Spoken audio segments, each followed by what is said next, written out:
طرح کے اس چینل کو سبسکرائب کریں اور بیل آئیکن پر کلک کر کے آل کا آپشن سلیکٹ کریں تاکہ حضرت کی تمام ویڈیوز آپ تک پہنچ سکیں۔ اعوذ باللہ من الشیطان الرجیم، بسم اللہ الرحمن الرحیم۔ وقال الذين كفروا لا تسمعوا لهذا القرآن والغوا فيه لعلكم تغلبون، فلنذيقن الذين كفروا عذابا شديدا ولنجزينهم أسوأ الذي كانوا يعملون، ذلك جزاء أعداء الله النار لهم فيها دار الخلد جزاء بما كانوا بآياتنا يجحدون۔ وقال الذين كفروا ربنا أرنا الذين أضلانا من الجن والإنس نجعلهما تحت أقدامنا ليكونا من الأسفلين، إن الذين قالوا ربنا الله ثم استقاموا تتنزل عليهم الملائكة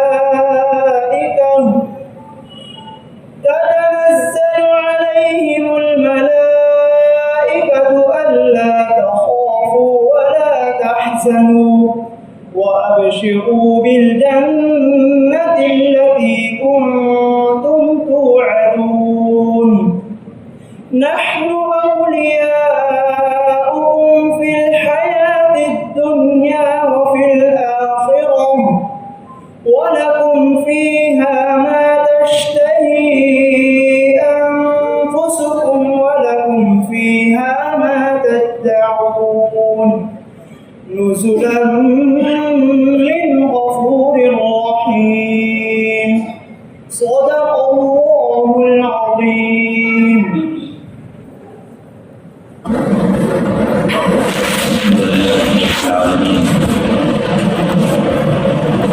الصلاة والسلام على سيدنا محمد سيد الأولين والآخرين وعلى آله وأصحابه أجمعين، أما بعد فأعوذ بالله من الشيطان الرجيم، بسم الله الرحمن الرحيم۔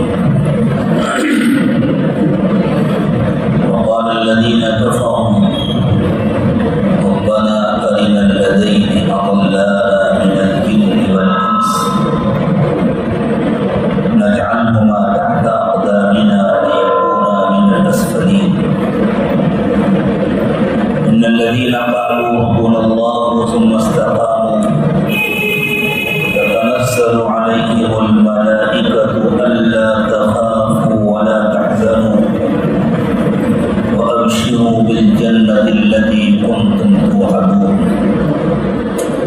نحن أولياؤكم في الحياة الدنيا وفي الآخرة ولكم فيها ما تشتهي أنفسكم ولكم فيها ما تدعون، نزلا من غفور رحيم۔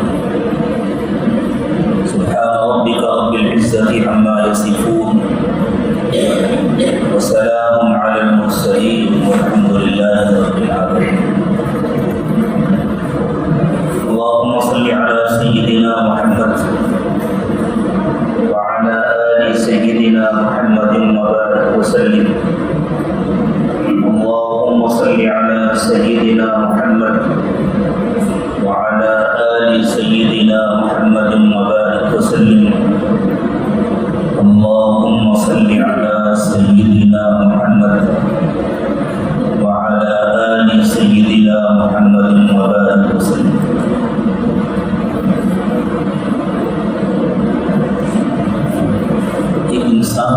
موت آتی ہے اور دنیا سمجھتی ہے کہ اس کی آنکھیں بند ہو گئی، حقیقت میں اس وقت اس کی آنکھیں کھلتی ہیں اور اس کو وہ حقیقتیں نظر آتی ہیں جو زندہ انسانوں کو سر کی آنکھوں سے نظر نہیں آتی۔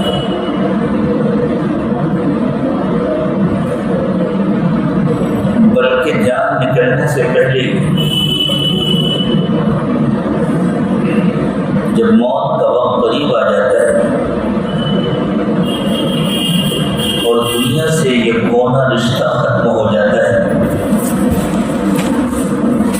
اسی وقت سے پردے ہٹنے شروع ہو جاتے ہیں اور انسانوں کو وہ حقیقتیں اور ایسی مخلوق جو عام طور سے لوگوں کو نظر نہیں آتی وہ کھلے آنکھوں نظر آ رہے ہیں، اور اس وقت دوستی اور دشمنی کے معیار بھی بدل جاتے ہیں۔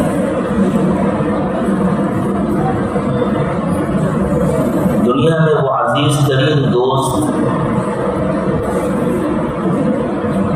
جن کے ساتھ مل کر انسان نے اللہ کی نافرمانیاں کی ہوتی،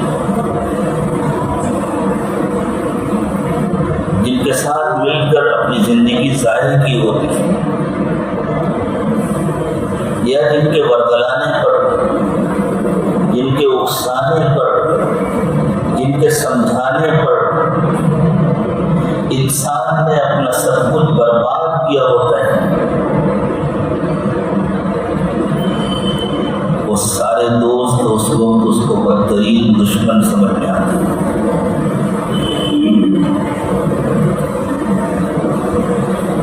اور وہ اللہ کے نیک اور مقبول بندے جنہوں نے اس کی زندگی بنانے کے لیے اور اس کو اللہ کے عذاب سے اور اللہ کی پکڑ سے بچانے کے لیے بار بار اس انسان کو سمجھانے کی کوشش کی ہوتی ہے، گناہوں کے راستے سے روکنے اور بچانے کی کوشش کی ہوتی ہے، اور جن کو وہ زندگی بھر اپنا دشمن سمجھتا رہا، اس وقت اس کے سمجھ میں آتا ہے کہ ان سے بڑا تو ہمارا کوئی دوست نہیں، وہ اللہ کے نبی ہوں یا اللہ کے ولی ہوں، جس نے بھی اس کو جہنم کے راستے سے بچانے کی کوشش کی، جس کی باتیں اس کو زندگی میں بری لگتی تھی، ناگوار ہوتی تھی، جن کی روک ٹوک سے اس کو تکلیف ہوتی تھی، اس کو سمجھ میں آتا ہے میرے ہمدرد تو یہی تھے، میرے مخلص تو یہی تھے۔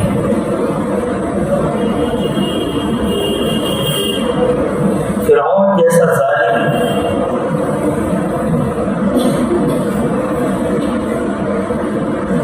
جو لوگوں سے اپنی خدائی کا اقرار کراتا تھا، جسے اپنی حکومت پر اتنا ناز تھا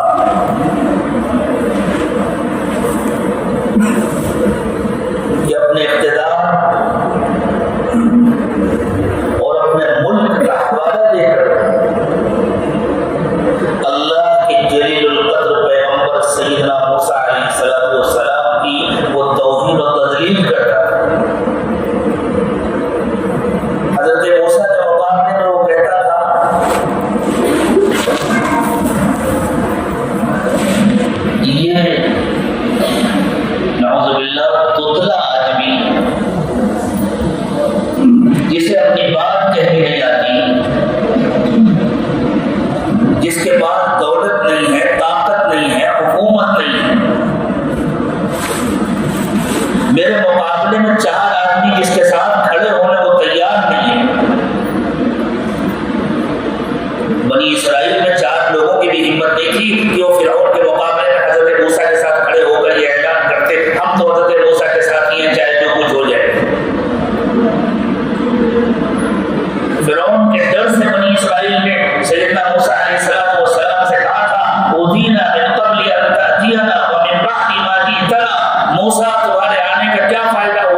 ستائے جا رہے تھے، ابھی بھی ستائے جا رہے ہیں۔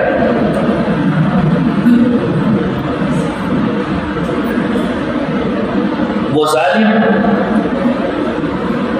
اپنے لوگوں کو دھوکہ دینے کے لیے اپنے ملک کا حوالہ دیتا تھا، الیس لی ملک مصر وہذہ الانہار تجری من تحتی۔ موسیٰ کی کیا حیثیت ہے میرے مقابلے میں؟ دیکھو میں مصر کا بادشاہ ہوں، میری حکومت دیکھو، میرا انتظام دیکھو، میرے ملک کی ہریالی دیکھو، میرے ملک میں پانی کی فراوانی دیکھو، میرے ملک کی کھیتی باڑی دیکھو، میرے ملک کے باغات دیکھو۔ اس کے مقابلے میں موسیٰ کے پاس کیا ہے؟ ایک ڈھنگ کا گھر بھی تو نہیں ہے، کوئی ایک کھیت اور ایک باغ بھی تو نہیں ہے۔ اس کی بنیاد پر وہ کہتا تھا انا ربکم الاعلی۔ مرنے سے پہلے ڈوبتے وقت جب اس کی آنکھوں کے سامنے سے پردے ہٹائے گئے اور جب اسے برزخ کے حالات نظر آئے اور جب آگ کے دہکتے ہوئے شعلے نظر آئے جو اس کا انتظار کر رہے ہیں، جب فرشتوں کے ہاتھوں کے کوڑے نظر آئے جن کو لے کر وہ اس کے لیے آئے تھے، تو اس نے گھبرا کر کہا آمنت بالذی آمنت بہ بنو اسرائیل۔ سچ کہتے تھے موسیٰ، سچ کہتے تھے، اللہ کے سوا کوئی معبود نہیں۔ واقعی بنی اسرائیل میرے ڈر سے چھپ چھپ کر جس کا کلمہ پڑھتے تھے، آج میں بھی اسی اللہ کا کلمہ پڑھتا ہوں۔ حضرت جبریل علیہ السلام نے اسے کلمہ پڑھنے کا موقع نہیں دیا، اس کے منہ میں خاک ڈالی اور فرمایا الآن وقد عصیت قبل وکنت من المفسدین۔ بس وقت گزر چکا، اس کا وقت تھا ان پردوں کے ہٹنے سے پہلے تک، ان حقیقتوں کے آنکھوں سے دیکھنے سے پہلے تک۔ لکھ لینے کے بعد تو ہر ایک مان لیتا ہے۔ دوست اور دشمن کا معیار بدل جاتا ہے انسان کے لیے۔ جن کو وہ زندگی میں دوست سمجھتا رہا، اگر وہ برے دوست تھے اور ان کی صحبت سے وہ اللہ سے دور ہوا تھا، اللہ سے غافل ہوا تھا، اللہ کا نافرمان بنا تھا، تو وہ دوست جن کی دوستی پر وہ سب کچھ قربان کرنے کو تیار ہو سکتا تھا، ان دوستوں کی شکل دیکھنے کو تیار نہیں ہونا۔ اللہ تعالیٰ نے فرمایا قیامت کے دن جن نافرمانوں نے اپنے دوستوں کی بات مان کر، اپنے لیڈروں کی بات مان کر، اپنے بڑوں کی بات مان کر اللہ کی نافرمانی کی ہوگی، ان کی یہ تمنا ہوگی کہ ایک مرتبہ ہمیں موقع مل جائے اور ہم دل کی بھڑاس نکالیں۔ انہیں پتا ہوگا ہم جہنم سے تو نہیں بچ سکتے، ہمیں اپنے کیے کی سزا بھگتنی پڑے گی۔ ہم نے غلط دوستوں کا انتخاب کیا تھا، یہ ہماری غلطی تھی، ہم اس غلطی کے وبال سے بچ نہیں سکتے۔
اپنی ذات کو حوالے کیا تھا سیدنا ابوبکر صدیق کو۔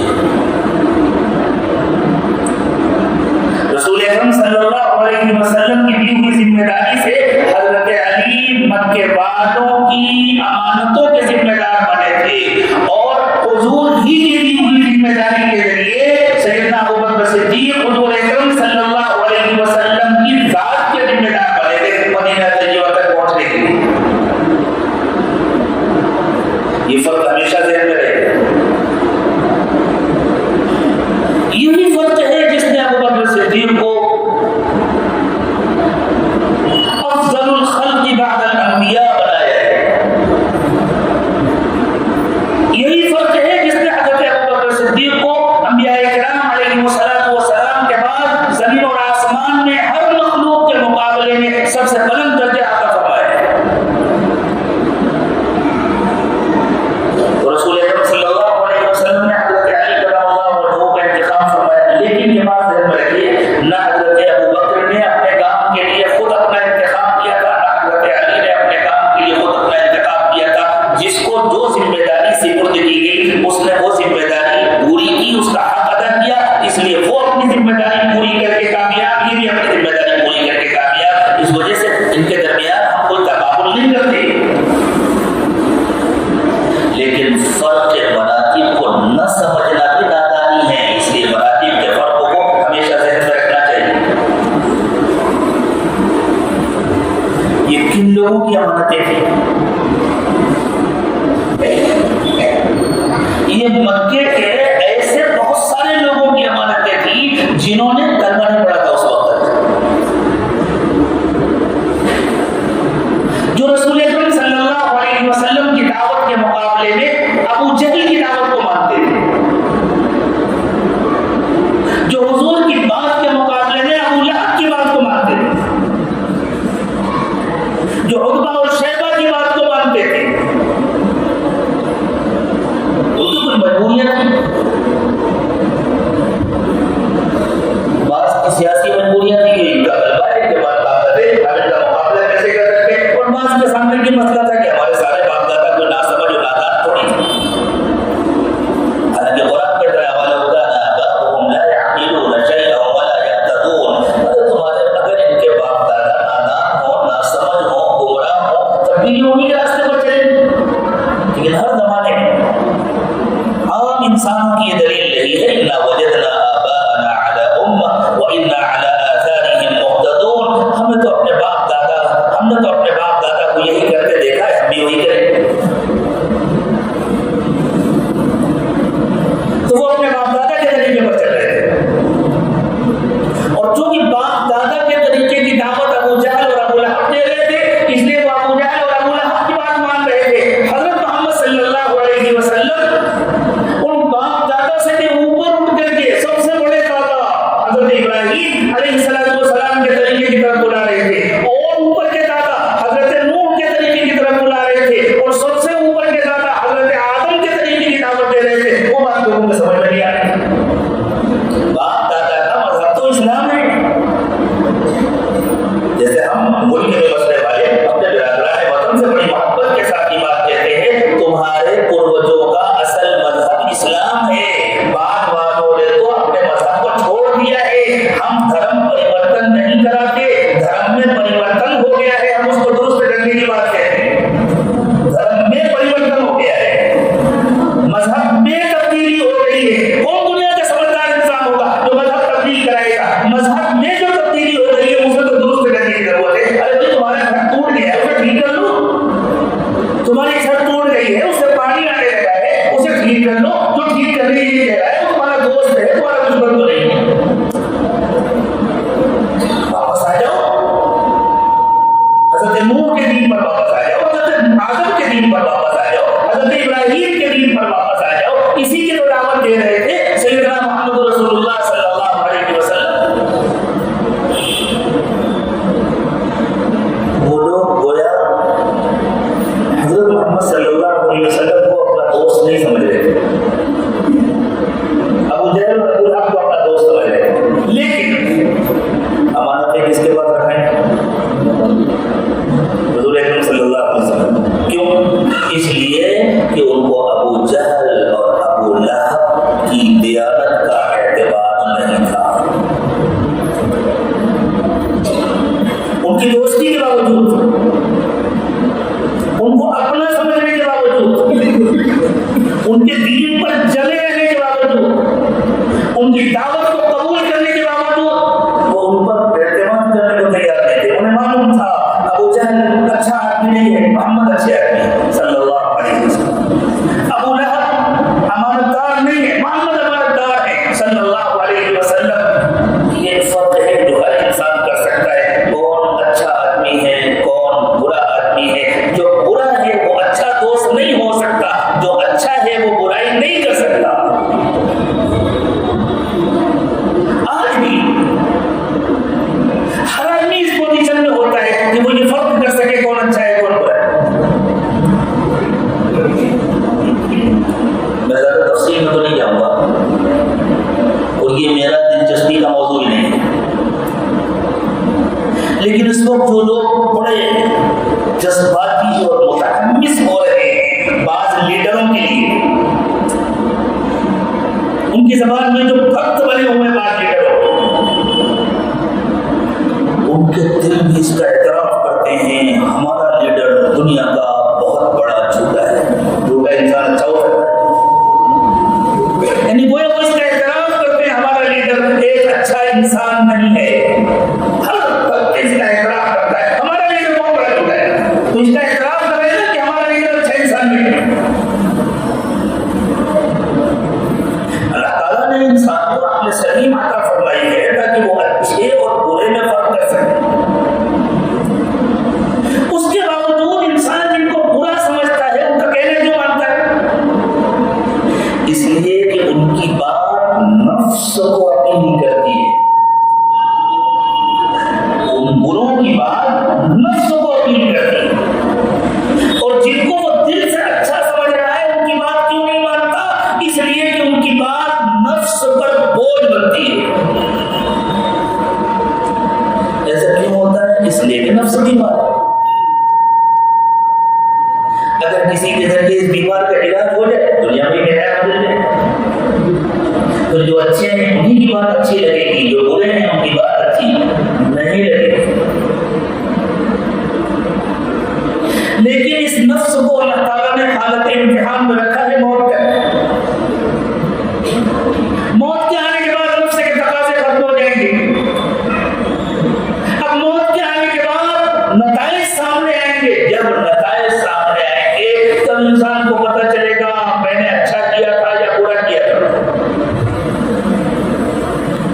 جس نے اچھوں کو دوست بنایا تھا وہ خوش ہوگا، جس نے بروں کو دوست بنایا تھا وہ پریشان ہوگا. وہ پریشان ہو کر اپنے کو اللہ کی پکڑ سے بچا نہیں سکے گا، اللہ کے عذاب سے بچا نہیں سکے گا. اس نے گناہ کیا، اسے سزا بھگتنی پڑے گی،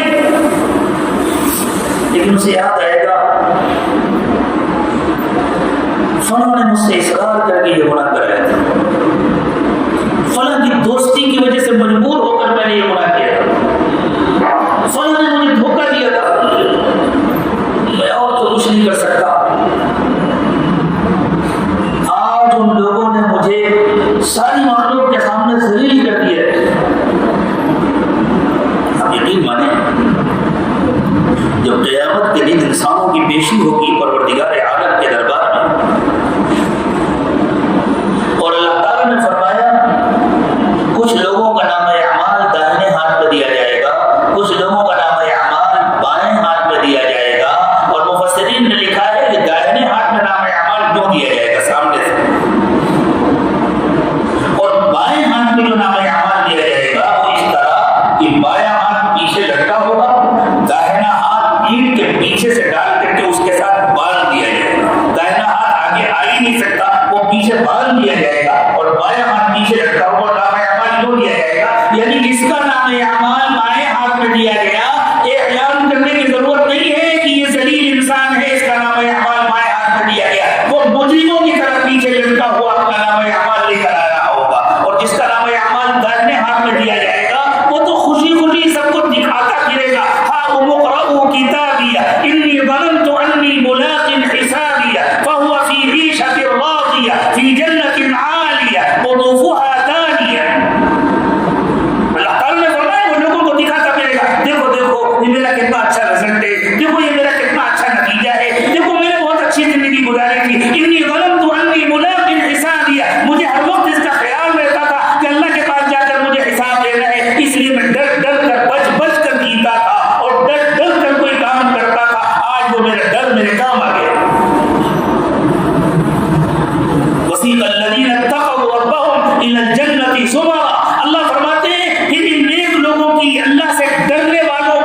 ساتھ وضو کے درمیان اللہ سے اب مانگنا شروع کیجیے کہ اگر نامہ اعمال بائیں ہاتھ میں ملا تو کیا انجام ہوگا، اور اگر نامہ اعمال دائیں ہاتھ میں ملا تو کتنا بڑا اللہ کی طرف سے انعام ہوگا۔ اور پھر ہاتھوں کو دھوتے ہوئے اللہ سے مانگیے اللہ مجھے بھی توفیق دے اور آپ کو بھی توفیق دے، اور اللہ کرے وہ مانگتے وقت ہمارے ذہن میں حشر کا ایک نقشہ آ جائے۔ یہ ہے کچھ خود نصیب جن کا نام اعمال بائیں ہاتھ میں ہے، اور یہ ہے وہ خود نصیب جن کا نام اعمال دائیں ہاتھ میں ہے، اور پھر ہم اللہ سے مانگے اللہم آتی کتابی بیمینی ولا تعطنی بشمالی، اللہ میرا نام اعمال قیامت کے دن مجھے دائیں ہاتھ میں دیجیے گا بائیں ہاتھ میں نہ دیجیے۔ ایسی ذلت ہوگی، ایسی رسوائی ہوگی، کاش کہ اس کو سوچ کر ہمارا دل بھی تڑپ جایا کرے اور ہم بھی بے قرار ہو کر اللہ سے مانگا کریں، آنسو بہا کر دل کی بے قراری اور بے چینی کے ساتھ تڑپ کر اللہ سے مانگا کریں۔ وَلَا تُخْزِنِي يَوْمَ يُبْعَثُونَ يَوْمَ لَا يَنفَعُ مَالٌ وَلَا بَنُونَ إِلَّا مَنْ أَتَى اللَّهَ بِقَلْبٍ سَلِيمٍ۔ اللہ قیامت کے دن کی رسوائی سے مجھے بچا دیجیے، جس دن کچھ کام نہ آئے گا، نہ جمع کی ہوئی دولت کام آئے گی، نہ اپنے بچے کام آئیں گے، نہ اپنی اولاد کام آئے گی۔ اللہ اس دن تو جو صحت مند دل لے کر آیا ہوگا، بیماریوں سے پاک، جسمانی بیماریاں نہیں روحانی بیماریاں، اللہ جسمانی بیماریوں سے بھی ہماری حفاظت فرمائے، جو روحانی بیماریوں سے پاک دل لے کر کے آیا ہوگا صرف وہی اس دن کی ذلت سے بچ سکے گا۔ تو جب انسان ذلیل ہوگا اللہ ہم سب کی حفاظت فرمائے۔ آج اللہ تعالیٰ فیصلہ فرما دے ہم سب کے لیے کہ ہم اس دن کی ذلت سے بچ جائیں۔ میرے دوستو، اگر ساری زندگی اسی کے لیے گزر جائے قربان ہو جائے اور بس ہم اللہ سے صرف ایک سوال کریں، ایک دعا مانگے، اللہ میری ساری زندگی قبول فرما لیجیے، میرا پورا مال قبول کر لیجیے، میری جان قبول کر لیجیے، میری اولاد قبول کر لیجیے، میری زندگی بھر کی صلاحیتیں قبول کر لیجیے، اور اللہ مجھے قیامت کے دن کی رسوائی سے بچا لیجیے، تو ہم نے سب کچھ مانگ لیا اللہ سے۔ اللہ اس دن کی رسوائی سے ہم سب کی حفاظت فرمائے۔ جب انسان کی رسوائی ہوگی، ذلت ہوگی، اس کا دل چاہے گا کاش کی زمین پھٹ جائے اور میں گڑ جاؤں، لیکن وہاں کسی کی تمنا سے فیصلہ نہیں ہوگا، اور وہاں کیا یہاں بھی کسی کی تمنا سے فیصلہ نہیں ہوتا۔ اللہ تعالیٰ نے تمناؤں کے سلسلے پر فرمایا مسلمانوں نہ تمہاری تمناؤں سے اللہ کے فیصلے بدلتے، نہ تم سے پہلے والوں کی تمناؤں سے اللہ کے فیصلے بدلے۔ لیس بأمانیکم ولا امانی اہل الکتاب من یعمل سوءا یجز بہ، صرف تمہاری تمناؤں سے تمہیں جنت تھوڑی مل جائے گی، برا کرو گے تو بھگتنا پڑے گا، گناہ کرو گے تو سزا بھگتنی پڑے گی، گناہ کرو گے تو اللہ کی پکڑ سے بچ نہیں سکو گے۔ تمناؤں سے جنت نہیں ملتی، کچھ کر کے جانے سے جنت ملتی ہے۔ اس وقت انسان کو خیال آئے گا یہ انجام کس کی وجہ سے، میرے ساتھ یہ معاملہ کس کی وجہ سے، فلاں دوست،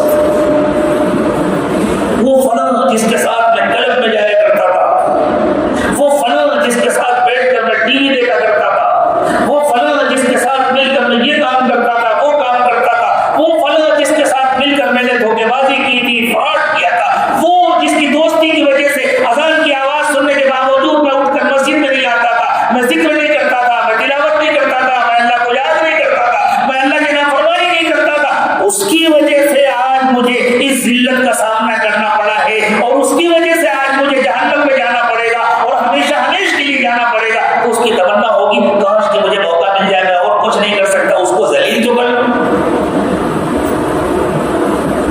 میں بھی اس کی بے عزتی کر لوں، میں بھی اپنے دل کی بھڑاس نکال لوں، اور پھر ایسے لوگ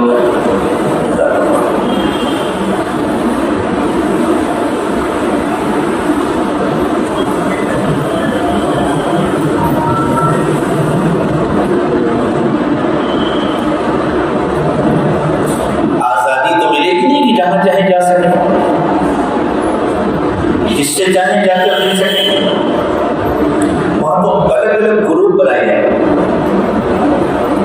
گنہگاروں کے بھی الگ الگ گروپ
جن انسانوں اور جناتوں نے ہمیں گمراہ کیا تھا ہمیں ان کو دکھا دیا، ہم ان کو دیکھنا چاہتے ہیں، ہم ان سے ملنا چاہتے ہیں۔ اللہ کہیں گے کیا کرو گے مل کر؟ کیا مقصد ہے تمہارا دیکھ کر؟ وہ کہیں گے اللہ اگر آپ ہمیں تھوڑا سا موقع دے دیں، نجعلہم تحت اقدامنا، ہم انہیں اپنے پاؤں تلے کچلنا چاہتے ہیں۔ کیوں؟ اس لیے کہ دنیا میں سر کے اوپر رکھا تھا، ان کی باتوں کو سروں پر اوپر رکھا تھا، ان کو سینے سے لگایا تھا، ان کو بڑی عزت دی تھی کہ اللہ ہم نے دنیا میں ان کو عزت دی تھی، ان کا کہنا مانا تھا، ان کو اپنے سر پر جگہ دی تھی، ان کو اپنی آنکھوں میں جگہ دی تھی، ان کو اپنے دلوں میں جگہ دی تھی، ان کو اپنے سینوں میں بسایا تھا، اور آج ان کی وجہ سے ہمیں اس ذلت کا سامنا ہے۔ اللہ اب ہم اپنے سروں سے گرا کر ان کو پیروں کے نیچے کچلنا چاہتے ہیں۔ نجعلہما تحت اقدامنا لیکونا من الاسفلین، ہم اپنے پیروں تلے انہیں کچلنا چاہتے ہیں تاکہ وہ خوب ذلیل ہو جائے، خوب ذلیل ہو جائے۔ کیا خیال ہے اس کا موقع ملے گا یا نہیں ملے گا؟ ملنا چاہیے یا نہیں ملنا چاہیے؟ اللہ کہتے ہیں ہم اس کا موقع بھی دیں گے۔ جب وہ خوب چیخیں گے، پکاریں گے، اللہ کرے ہم اور آپ ان میں شامل نہ ہوں، لیکن صرف آمین کہنے سے بچ جاتے تو ساری دنیا بچ گئی ہوتی۔ کچھ کرنا پڑے گا، اس کی بھی نیت کر لیں انشاءاللہ، جو قیمت ادا کرنی پڑے ادا کریں گے۔ حضرات صحابہ کرام نے اپنی جانوں کی قیمت ادا کی ہے اس ذلت سے بچنے کی۔ ہم کمزور لوگ ہیں، ہمیں تو اللہ تعالیٰ یہ نعمت بہت تھوڑی قیمت پر دینے کو تیار ہیں، لیکن تھوڑی قیمت بھی تو ہم دینے کے لیے تیار ہو جائیں، اس کے لیے تو تیار ہے انشاءاللہ۔ جو قیمت بھی اللہ مانگیں گے ہم دیں گے، لیکن اللہ اس دن کی ذلت سے ہماری حفاظت کرے۔ اس کے بعد آمین کہیں گے تو انشاءاللہ قبول ہوگی۔ صرف آمین سے کام نہیں چلتا، صرف آمین تو تمنا ہے، اور تمناؤں سے اللہ کے فیصلے نہیں بدلا کرتے۔ لیس بِأَمَانِيِّكُمْ، مسلمانوں تم بھی کان کھول کے سنو، تمہاری تمناؤں سے کچھ نہیں ہوتا۔ وَلَا أَمَانِيِّ أَهْلِ الْكِتَابِ، اور تم سے پہلے بھی جو مسلمان گزرے ہیں جن کو اللہ نے کتابیں دی تھی، ان کی تمناؤں سے بھی کچھ نہیں ہوتا۔ زندگیاں بدلو، اللہ کے فیصلے بدلے۔ تو جب خوب چیخ پکار ہوگی تو اللہ کہیں گے ٹھہرو، ہم تمہاری یہ تمنا پوری کرتے ہیں۔ جتنے دنیا میں گمراہ کرنے والے ان سب کا امام کون ہے؟ شیطان ہے، ان سب کا امام شیطان ہے۔ اور جتنے دنیا میں نیکی کی دعوت دینے والے ان سب کے امام کون؟ حضرت محمد صلی اللہ علیہ وسلم۔ جتنے نیک لوگ ہیں ان سب کو جنت میں جانے سے پہلے محمد رسول اللہ صلی اللہ علیہ وسلم کی زیارت کا موقع دیا جائے گا۔ اور وہ زیارت کہاں ہوگی پتہ ہے؟ حضور اکرم صلی اللہ علیہ وسلم کے لیے ایک اسٹیج لگے گا جس کا نام ہے مقام محمود، اور اللہ کے نبی صلی اللہ علیہ وسلم نے فرمایا جو میرے لیے مقام محمود کی دعا کرے گا اسے میری سفارش ملے گی۔ اذان کے بعد کی دعا میں اللہ کے نبی صلی اللہ علیہ وسلم نے سکھایا میرے لیے مانگا کرو، وَابْعَثْهُ مَقَامًا مَحْمُودًا الَّذِي وَعَدتَّهُ، اللہ آپ نے حضور اکرم صلی اللہ علیہ وسلم سے جس مقام محمود کا وعدہ کیا ہے آپ ان کو وہ دے دیجیے۔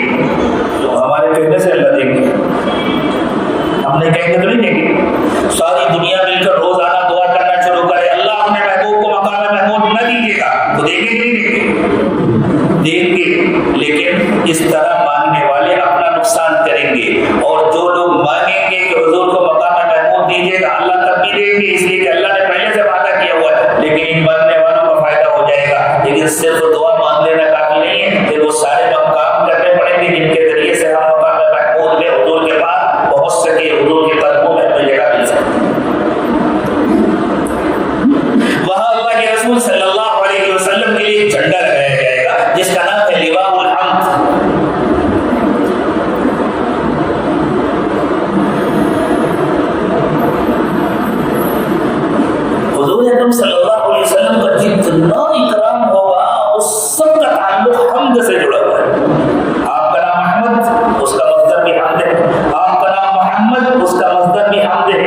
آپ کا مقام مقام محمود اس کا مصدر بھی حمد ہے، آپ کا جھنڈا لواء الحمد اس کا مصدر بھی حمد ہے۔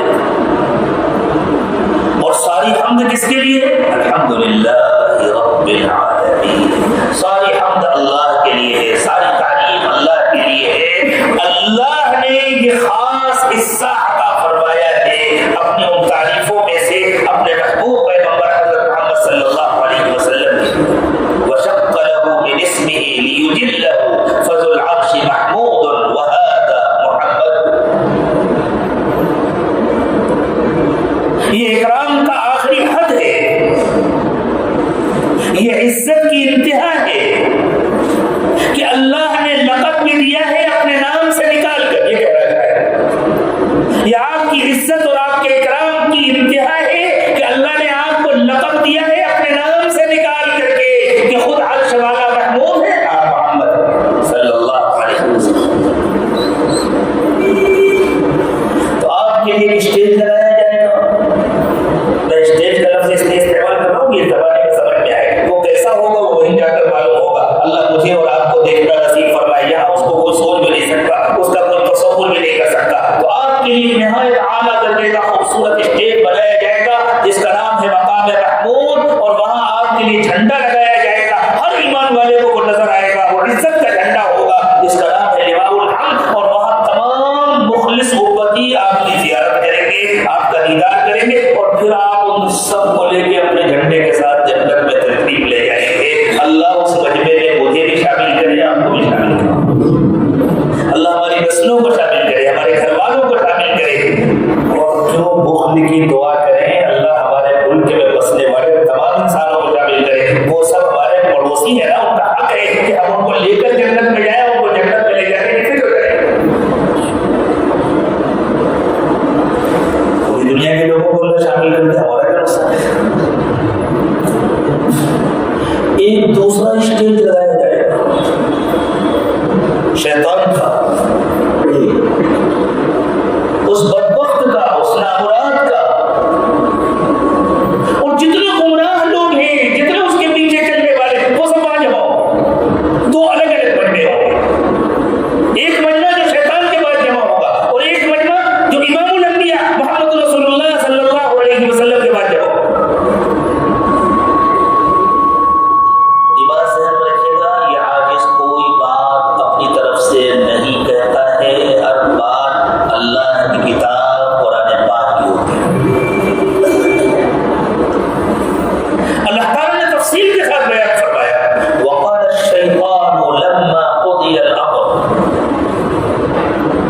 جب فیصلہ ہو جائے گا، کہے گا فیصلہ ہو جائے گا، جنتی ہے جہنمی ہے، طے ہو گیا، بڑھ گئے انسان، دو حصوں میں تقسیم ہو گئے، یہ جنت میں جانے والے، ان کو جہنم میں نہیں جانا، یہ جہنم میں جانے والے، ان کو جنت میں نہیں جانا۔ جب اللہ کی طرف سے یہ فیصلہ ہو جائے گا تو جتنے جنتی ہیں وہ سب کہاں جائیں گے؟ وہ سب جمع ہوں گے اپنے آقا محمد رسول اللہ صلی اللہ علیہ وسلم کے ساتھ، حضور اکرم صلی اللہ علیہ وسلم تشریف فرما ہوں گے مقام محمود میں، آپ کے پاس لواء الحمد ہوگا، وہاں انبیاء ہوں گے، وہاں اولیاء ہوں گے، وہاں صلحاء ہوں گے، وہاں صدیقین ہوں گے، اور وہاں امت کے تمام محدثین، مفسرین، فقہاء، اور اللہ کے تمام نیک بندے، تمام ایمان والے، کوئی آگے کوئی پیچھے، کس کو جہاں جگہ ملے، پورا مجمع وہاں ہوگا۔ دوسرا حصہ ہوگا ان انسانوں کا جو نے جہنم میں گیا ہے، پورا مجمع ادھر ہوگا۔ یہ مجمع بھی اپنے امام کی قیادت میں جائے گا جہنم میں، امام صاحب کا نام معلوم ہے؟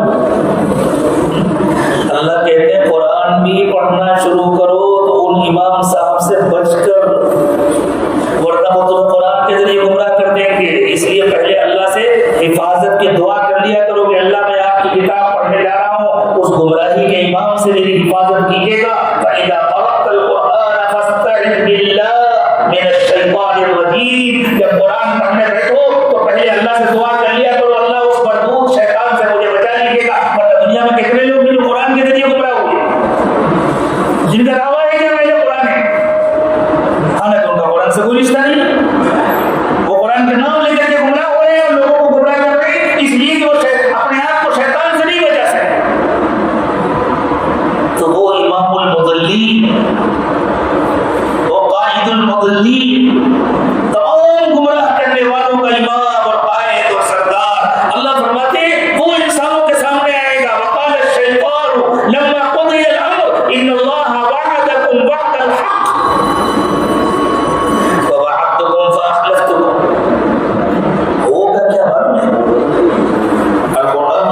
بعضه بعضا.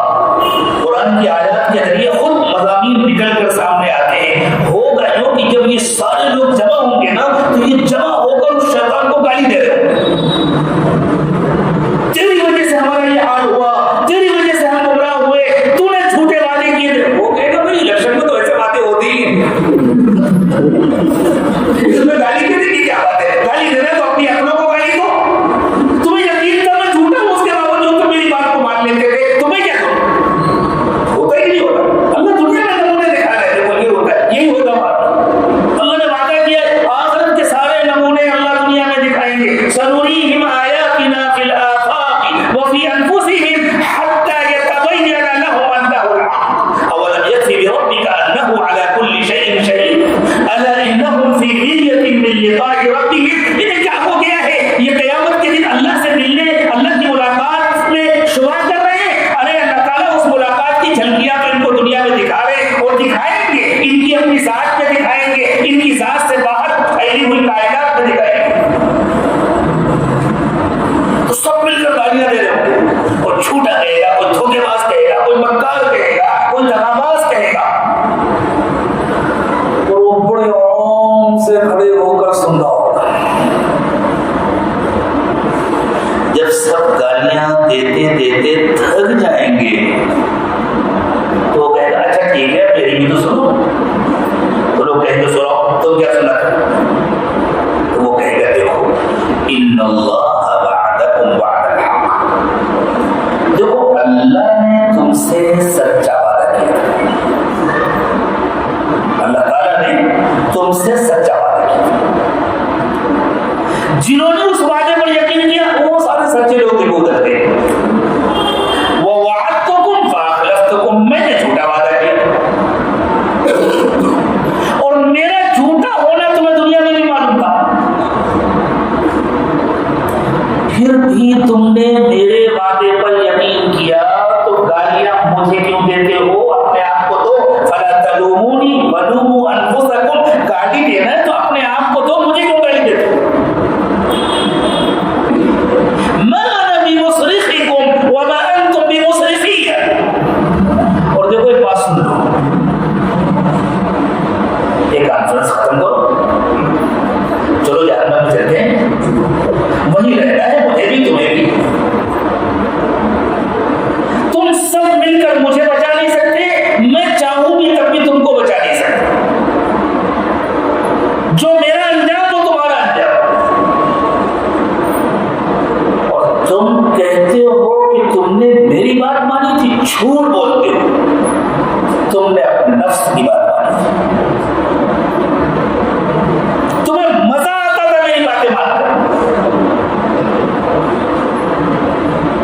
تم لذت کے پجاری تھے اس لیے تم نے میری بات مانی. یہ بڑی عجیب حقیقت ہے جس کو قرآن پاک نے کئی مقامات پر کھولا ہے.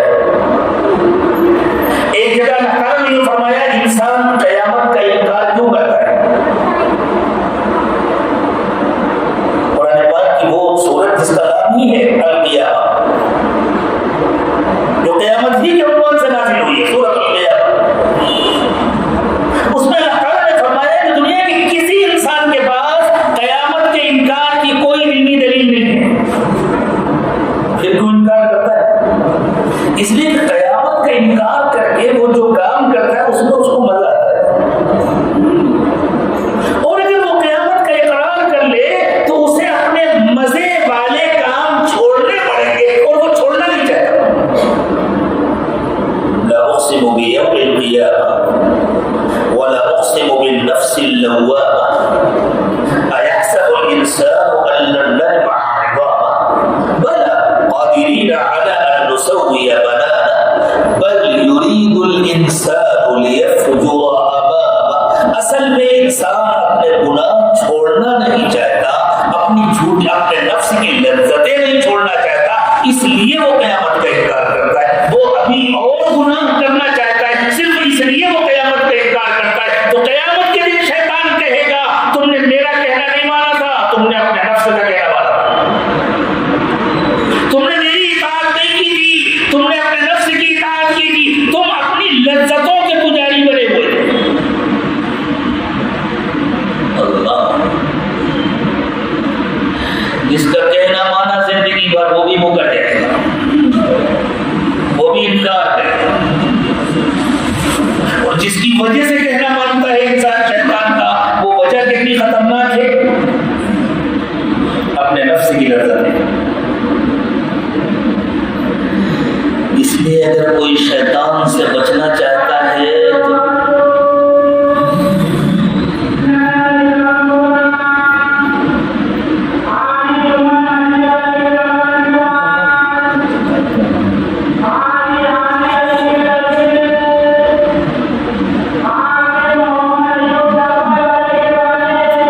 اور اس کا انجام اچھا ہوگا.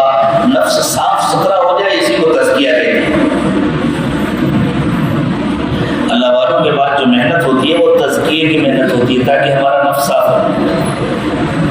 نفس صاف ہو جائے پھر نمازی اچھا نمازی بنے گا, پھر حاجی اچھا حاجی بنے گا, پھر تاجر اچھا تاجر بنے گا, پھر امام اچھا امام بنے گا, پھر مقتدی اچھا مقتدی بنے گا, شوہر اچھا شوہر بنے گا, بیوی اچھی بیوی بنے گی, باپ اچھا باپ بنے گا, بیٹا اچھا بیٹا بنے گا. ورنہ سارا ماحول بگڑا ہوا رہے گا, سارا معاشرہ گندا ہوگا. اگر نفس گندا ہے, نفس بگڑا ہوا ہے, وہ مسلے پر کھڑا ہوگا تو اچھا امام نہیں ہوگا, نیچے کھڑا ہوگا تو اچھا مقتدی نہیں ہوگا, حج کرنے جائے گا تو اچھا حاجی نہیں ہوگا, وہ اچھا عمرہ کرنے والا نہیں ہوگا, وہ تجارت کرے گا تو اچھا تاجر نہیں ہوگا, وہ اچھا انسان بڑی نہیں کرے گا. اللہ مجھے آپ کو سب کو اچھا انسان بنا دے. اس کے لیے ہم طے کر لیں کہ آج سے تو ہمیں اپنے نفس کے تزکیے کی محنت کرنی ہے انشاءاللہ. تو اللہ تعالیٰ نے فرمایا شیطان کہے گا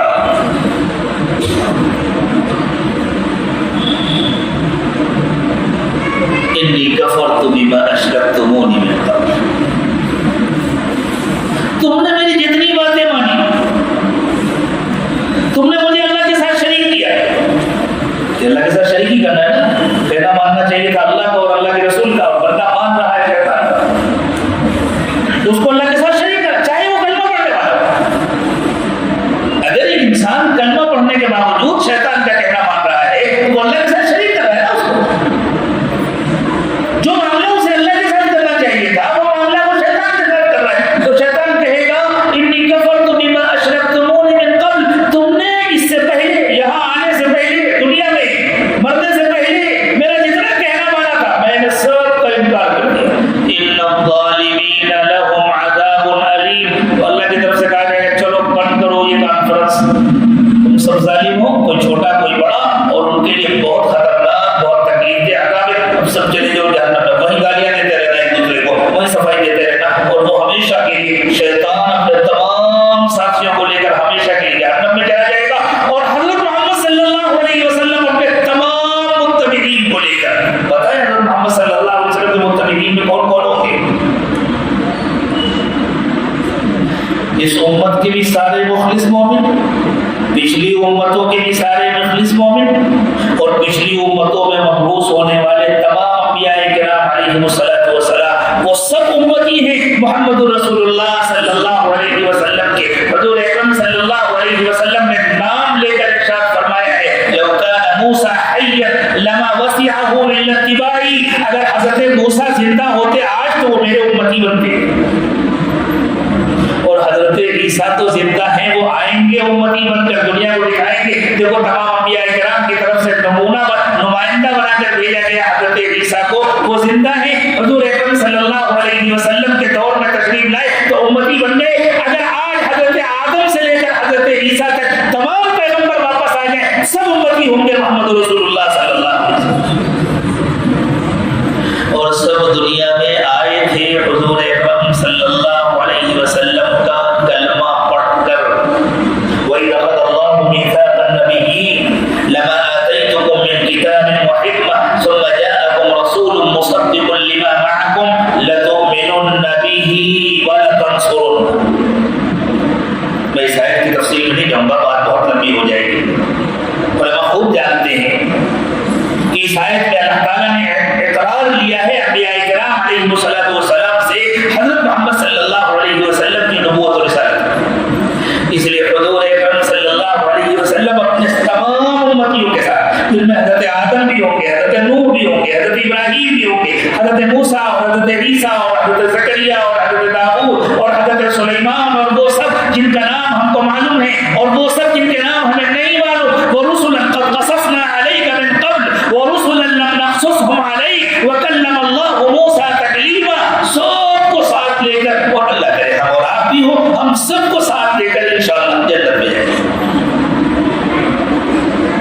اور حضرت آدم کا وہ بیٹا جس نے زمین پر سب سے پہلے جرم کیا تھا اور جس نے اپنے بھائی کو قتل کیا تھا,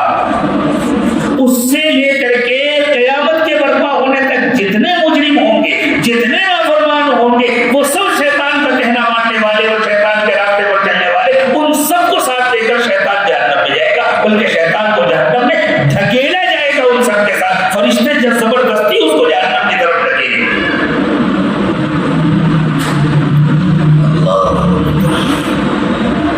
قرآن پاک کے اس بیان کے بعد تو دلوں کو ڈر جانا چاہیے, دلوں میں ڈر آ جانا چاہیے. اس انجام سے ہم کیسے بچیں گے؟ اللہ کرے کہ نہ ہم ضال بنے نہ مضل بنے. قرآن پاک نے ان کا بھی تذکرہ کر دیا جو ضال ہیں, جو خود گمراہ ہیں, اور ان کا بھی تذکرہ کر دیا جو مضل ہیں, جو دوسروں کو گمراہ کرنے والے ہیں. وقال الذین کفروا, جن لوگوں نے ناشکری کی ہوگی, جنہوں نے انکار کیا ہوگا, جنہوں نے اللہ کی نافرمانی کی ہوگی, وہ کہیں گے, یہ سارے گمراہ ہونے والے ہیں, ربنا ارنا الذین اضلانا من الجن والانس, اللہ ان انسانوں اور جناتوں کو ہم دیکھنا چاہتے ہیں جنہوں نے ہمیں گمراہ کیا ہے. اللہ اس انجام سے ہم سب کی حفاظت فرمائے. تو پھر دوسرا انجام کیسے نصیب ہوگا؟ اللہ نے فرمایا دوسرے انجام کے لیے صرف کلمہ پڑھ لینا کافی نہیں ہے. اگر تم نے صرف کلمہ پڑھ لیا اور تمہاری زندگی اس کے مطابق نہیں بنی, تب تو تم منافق ہو جاؤ گے, اور منافقوں کی سزا کافروں سے بڑھ کر ہے. ان المنافقین فی الدرک الاسفل من النار, اللہ نے فرمایا منافق تو جہنم کے سب سے نچلے حصے میں ہوں. اللہ نے جب اپنے عذاب کا تذکرہ کیا تو کن لوگوں پر اللہ کا عذاب آتا ہے؟ منافقوں کا پہلے تذکرہ کیا, کھلے ہوئے کافروں کا بعد میں تذکرہ کیا. لِيُعَذِّبَ اللَّهُ الْمُنَافِقِينَ وَالْمُنَافِقَاتِ وَالْكَافِرِينَ وَالْكَافِرَاتِ وَيَتُوبَ اللَّهُ عَلَى الْمُؤْمِنِينَ وَالْمُشْرِكِينَ وَالْمُشْرِكَاتِ وَيَتُوبَ اللَّهُ عَلى الْمُؤْمِنِينَ وَالْمُؤْمِنَاتِ. کہ اللہ تعالیٰ نے مشرک کا تذکرہ, مشرک مرد اور مشرک عورت کا تذکرہ بعد میں کیا, اور منافقوں کا تذکرہ پہلے کیا. یہاں پر کافرین ہے یا مشرکین؟ یا حصہ بتائیں, یہ مشرکین. تو مشرکین کا تذکرہ اللہ نے بعد میں کیا, منافقین کا تذکرہ پہلے کیا. صرف کلمہ پڑھ لینا اور زندگی کو اس کے مطابق نہ بنانا یہ نفاق ہے. اللہ نفاق سے میری آپ کی سب کی حفاظت فرمائے. نفاق کے بھی الگ الگ درجات ہوتے ہیں. اللہ ہر درجے کے نفاق سے میری آپ کی حفاظت فرمائے. کلمہ پڑھ کر زندگی بھر اس کے تقاضوں کو پورا کرنا یہ ایمان, یعنی کلمہ پڑھ کر اس پر استقامت نصیب ہو جانا یہ ایمان. تو اللہ فرماتے ہیں اگر اس برے انجام سے ڈر لگ رہا ہے, اگر اس برے انجام سے بچنا چاہتے ہو, اگر شیطان کے ساتھ جہنم میں نہیں جانا چاہتے, اگر آخرت کی ذلت سے بچنا چاہتے ہو, تو دوسرا راستہ بھی ہم بتلا دیتے ہیں. یہ اللہ کی رحمت ہے, یہ اللہ تعالیٰ کا احسان ہے, اللہ کے کرم ہے. تو عجیب معاملہ ہے اللہ کا قرآن پاک میں. جہاں جہنم کا تذکرہ آتا ہے تاکہ پڑھنے والا, سننے والا ڈر جائے, گھبرا جائے, تو اللہ گھبراہٹ کے لیے چھوڑ نہیں دیتے کہ گھبرا کر مایوس ہو جائے. فوراً آگے جنت کا تذکرہ آ جاتا ہے. بھائی اتنا گھبراہ کیوں, ذرا سا بدلو اپنی زندگی. دوسرا یہ انجام ہے اور اس کا دروازہ کھلا ہوا ہے. جہاں نافرمانوں کا تذکرہ آتا ہے, ان کی سزاؤں کا تذکرہ آتا ہے, ان پر آنے والے عذاب کا تذکرہ آتا ہے, آگے فوراً توبہ کا تذکرہ آ جاتا ہے. اگر تم بچنا چاہتے ہو, اس برے انجام سے بچنا چاہتے ہو, تو توبہ کا دروازہ کھلا ہوا ہے. یہ اللہ کی بے پناہ محبت ہے. كتب على نفسه الرحمة. اللہ نے تو اپنے لیے محبت کا فیصلہ کر رکھا ہے, رحمت کا فیصلہ کر رکھا ہے. ہر ایک کے ساتھ اللہ تعالیٰ رحمت کا معاملہ کرتے ہیں. آخری دم تک اللہ تعالیٰ توبہ کا موقع عطا فرماتے ہیں. آخری دم کسی ماں کا بیٹا گم ہو جائے, کیا حال ہوتا ہے اس ماں کا؟ زندگی میں انتظار کرتی, پتہ نہ ہو اسے بیٹا کہاں ہے. ایک مرتبہ انتقال ہو جائے تو بالکل صبر ہو جاتا ہے, لیکن پتہ نہ ہو کہ بیٹا کہاں ہے. ساری زندگی انتظار کرتی ہے, لقمہ نہیں اٹھتا اس کے ہاتھ سے, لقمہ اٹھاتی ہے تو آنکھوں میں آنسو آ جاتا ہے. پتہ نہیں میرا بیٹا کس حال میں ہوگا, پتہ نہیں کہاں ہوگا.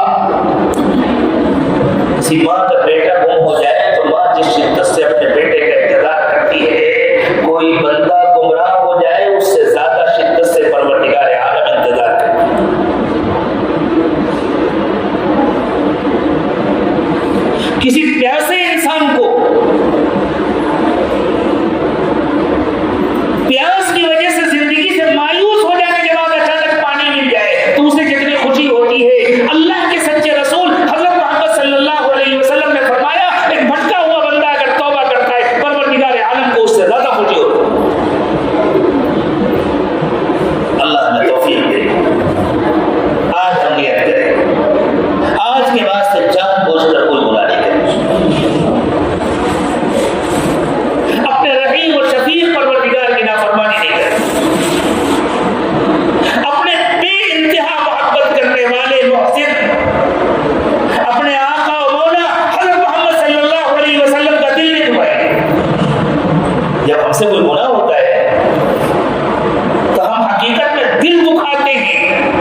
جس نے ان کے اشعار سنے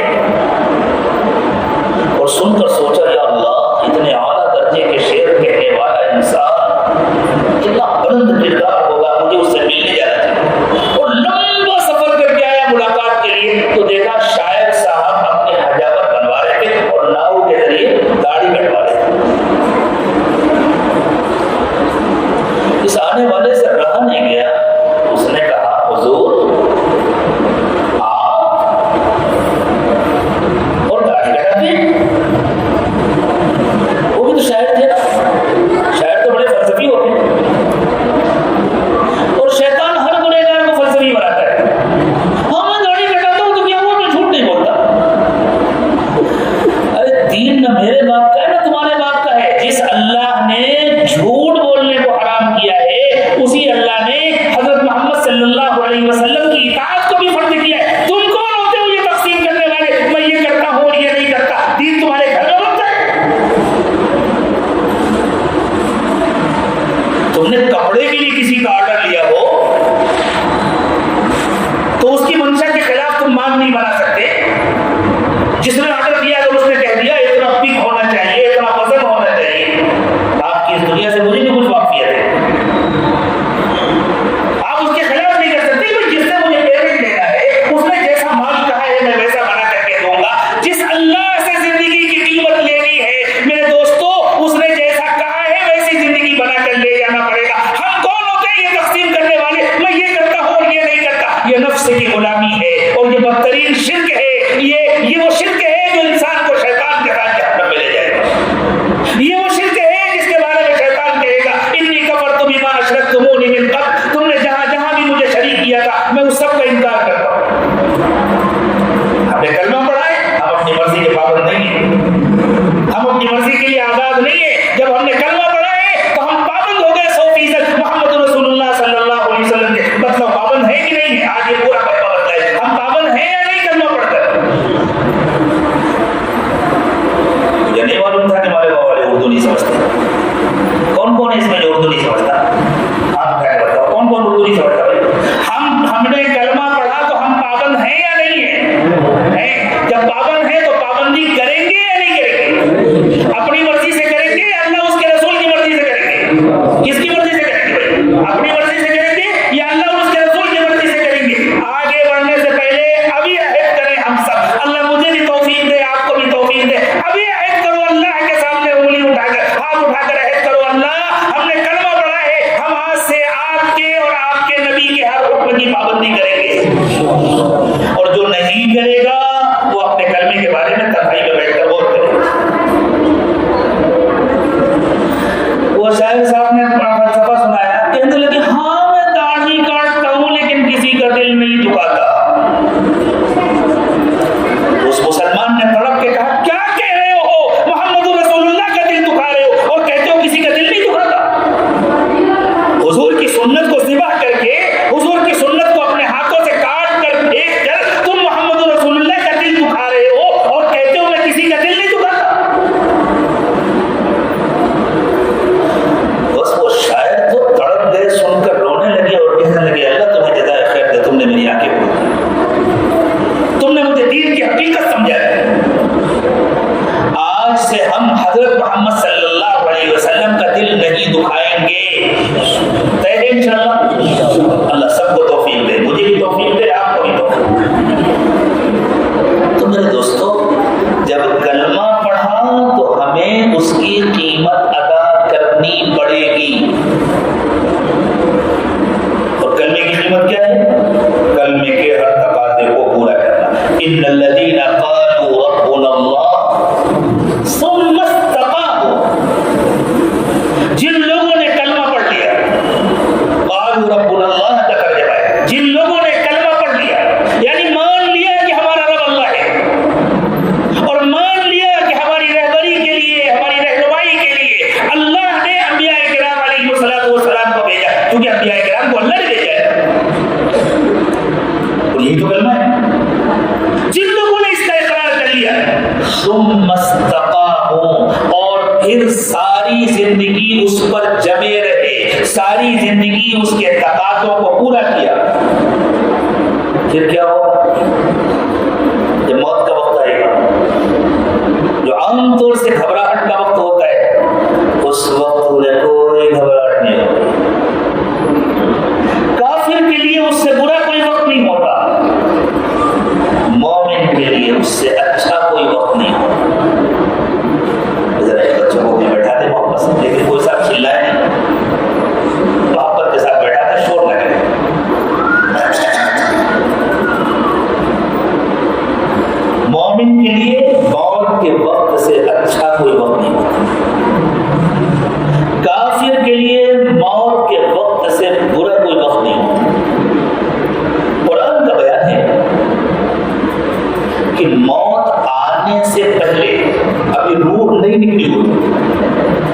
چند لمحے باقی ہوتے ہیں، وہ چند منٹ ہو یا چند سیکنڈ ہو، پردے ہٹا دیے ہیں۔ جب کافر کے سامنے سے پردے ہٹتے ہیں اسے جہنم کے شعلے نظر آتے ہیں، اس کی روح قبض کرنے کے لیے جو فرشتے آتے ہیں ان فرشتوں کی سانس کے ساتھ آگ کے شعلے نکل گئے ہوتے ہیں۔ سردی کے زمانے میں جب تیز سردی ہوتی ہے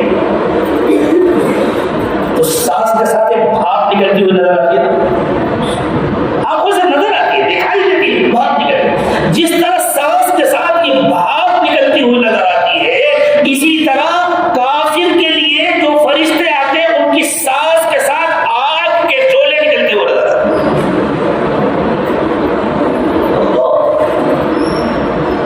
نہایت بھیانک چہرے ہوتے ہیں،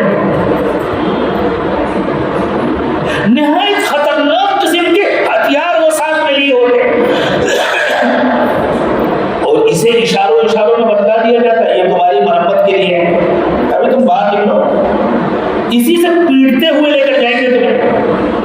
بہت نافرمانی کی تم نے، بہت بدنامی کی تم نے، لیکن اب تک تمہیں چھوٹ دی گئی تھی اس لیے کہ دنیا دارالامتحان ہے، اب تمہارے امتحان کا وقت ختم ہو گیا، اب جزا کا وقت شروع ہو گیا، اب بدلے کا وقت شروع ہو گیا، یہیں سے تم کو پیٹتے ہوئے لے کر جائیں۔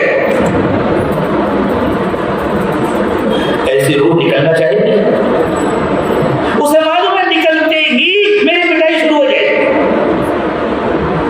سامنے جہنم کے شعلے دھڑک رہے ہیں، خطرناک قسم کے فرشتے کھڑے ہوئے اور معلوم ہے ایک کے بعد دوسرے اور دوسرے کے بعد تیسروں کے ہاتھ میں مجھے جانا ہے اور بری طرح مار کھانا ہے۔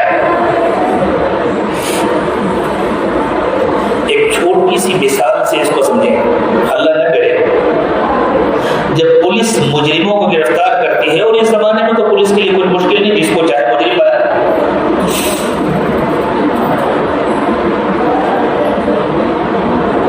اس کو چاہے مجرم، کوئی مسئلہ نہیں۔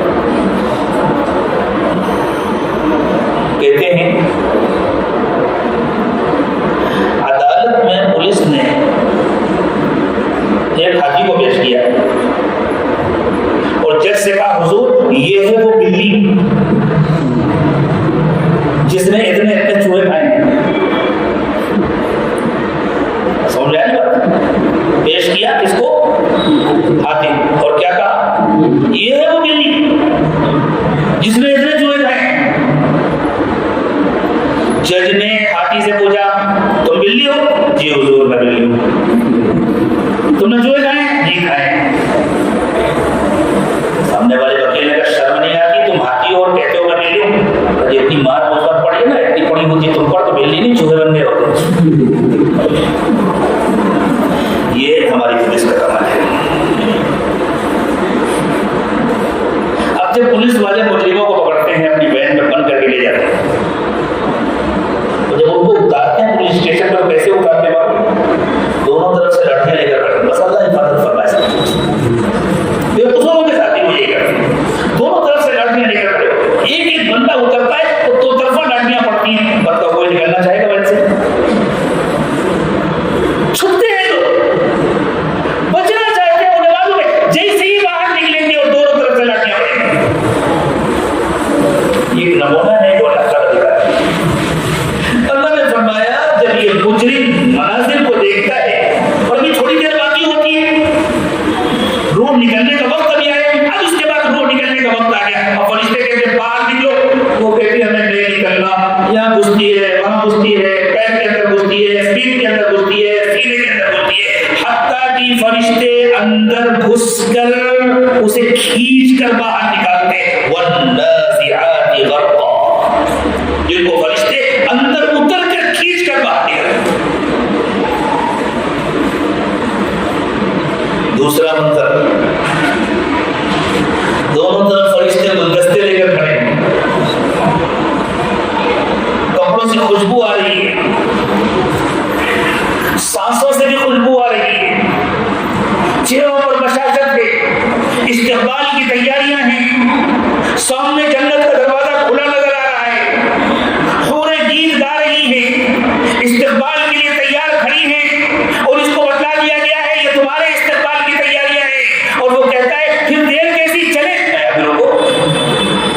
ابھی 3 سیکنڈ باقی ہے، ابھی 2 سیکنڈ باقی ہے، تو کیا ہوتا ہے؟ بس روح انتظار میں کھڑی ہوتی ہے، اللہ جلدی سے یہ 1 سیکنڈ ختم ہو، یہ 1.5 سیکنڈ ختم ہو اور ہم باہر نکلے۔ قرآن کہتا ہے یہ روح اس طرح نکلتی ہے جیسے آگے کوئی ربن تھی، وہ ربن کاٹ دی گئی، یا کوئی گرا تھی وہ گرا کھول دی گئی، اور یہ روح فوراً نکل کر جنت کی طرف روانہ ہو گئی۔ وَالنَّاشِطَاتِ نَشْطًا۔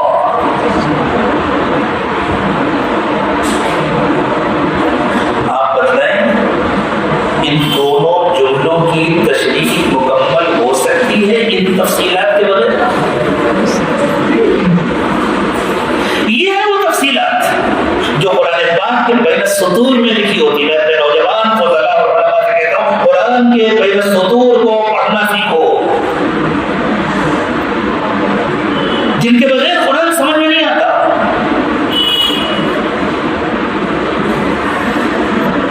تو اللہ فرماتے ہیں یہ وقت کافر کے لیے سب سے تکلیف دہ وقت ہوتا ہے، مومن کے لیے سب سے زیادہ خوشیوں کا وقت ہوتا ہے۔ فطری طور پر ایک انسان کے لیے موت کے وقت 2 اہم مسائل ہوتے ہیں۔ بہت توجہ سے بات سنیں، 2 اہم ترین مسائل ہوتے ہیں ہر انسان کے لیے موت کے وقت۔ چونکہ دنیا دارالاسباب ہے، جانے والا ایک بیوی کا شوہر تھا، اسے فکر ہونی چاہیے میں کماتا تھا، میری بیوی کی ضرورتیں پوری ہوتی تھی، اب بیوی کی ضرورتوں کا کیا ہوگا؟ میں کماتا تھا، میرے بچوں کی ضرورتیں پوری ہوتی تھی، اس لیے نظام اللہ نے ایسے ہی بنایا نا، باپ کماتا ہے بچوں کی ضرورتیں پوری کرتا ہے، شوہر کماتا ہے بیوی کی ضرورت پوری کرتا ہے، گھر والوں کی ضرورت پوری کرتا ہے۔ بیٹا جا رہا ہے اور اسے یہ غم ہے میرے بوڑھے ماں باپ ہیں، میں ان کی خدمت کرتا تھا، اب میں اس دنیا سے جا رہا ہوں، میرے ماں باپ کا کیا ہوگا؟ یہ فکر بالکل فطری ہے۔ دوسری فکر ہوتی ہے اپنی ذات کی، اب میرا کیا ہوگا؟ میں اندیکھی جگہ پر جا رہا ہوں، میرا کیا ہوگا؟ اللہ فرماتے ہیں جب فرشتے آتے ہیں نا تو مومن کی دونوں فکریں ختم کر دیتے ہیں۔ اسے پوچھتے ہیں یہ بتاؤ تم کھلاتے تھے یا اللہ کھلاتے تھے؟ اس کا تو یقین بنا ہوا تھا نا کہ اللہ نے مجھے ذریعہ بنایا، اللہ کھلاتے تھے، تم کیا رہے ہو؟ اللہ تو کہیں نہیں کہہ رہے نا، تو فکر کیسی؟ جو اللہ تمہارے ذریعے تمہاری بیوی کو کھلاتے تھے، تمہارے بچوں کو کھلاتے تھے، وہ اللہ کوئی اور ذریعہ بنا دیں گے؟ ذریعہ تو اللہ پیدا کرتے ہیں نا، اصل کھلانے والے تو اللہ ہیں۔ ان اللہ هو الرزاق ذو القوة المتین۔ غم ختم ہو جاتا ہے، پیچھے چھوٹنے والوں کا غم ختم ہو جاتا ہے، لیکن کس کا غم ختم ہوگا؟ جس کا زندگی بھر کے یقین بنا ہوگی کرنے والے اللہ ہیں، جس کے قلب پر اللہ تعالیٰ کی افعال ذاتیہ کی تجلیات پڑی ہو اور اس کے قلب نے ان تجلیات کو جذب کیا ہو اور اس کے نتیجے میں قلب کی گہرائیوں میں یہ یقین اترا ہو کہ کرنے والے صرف اللہ ہیں، اسی کے تو یہ بات سمجھ میں آئے گی کہ بھائی کرنے والے تو اللہ ہیں، اللہ نے چاہا تو مجھے ذریعہ بنایا تھا، اللہ چاہے کسی اور کو ذریعہ بنا دے، اگر اللہ میرے بیوی بچوں کو کھلانا چاہے، میرے جیسے سب مر جائے کوئی فرق نہیں پڑتا۔ یہ اس وقت تک نہیں ہو سکتا جب تک ہم اپنے دل پر رہنا ہے اور جب تک ہمارا یقین درست نہ ہو۔ دوسرا غم اس کا کہ میں اندیکھی جگہ پر جا رہا ہوں، میرا کیا ہوگا؟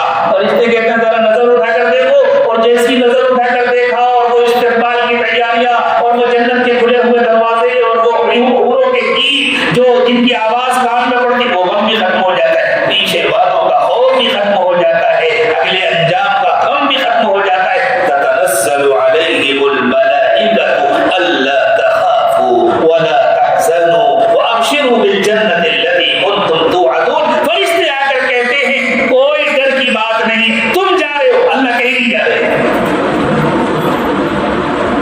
غموں کا پہاڑ ٹوٹ پڑا تھا حضرات صحابہ کرام رضوان اللہ تعالی علیہم اجمعین پر جب انتقال ہوا تھا محمد رسول اللہ صلی اللہ علیہ وسلم کا، ان کا تو سب کچھ لٹ گیا تھا، لیکن اس موقع پر جب تشریف لائے سیدنا ابوبکر صدیق رضی اللہ تعالی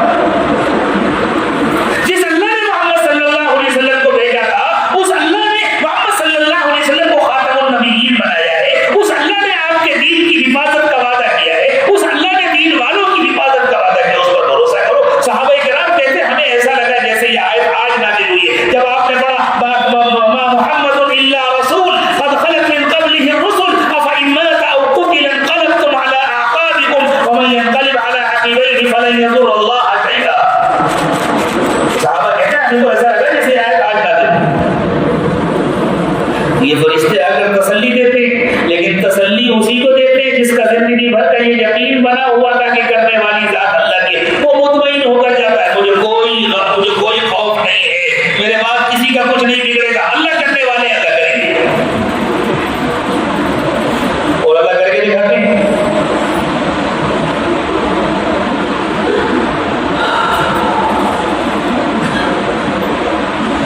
آگے کبھی کوئی غم نہیں ہوتا، اس لیے انجام دکھا دیا جاتا ہے۔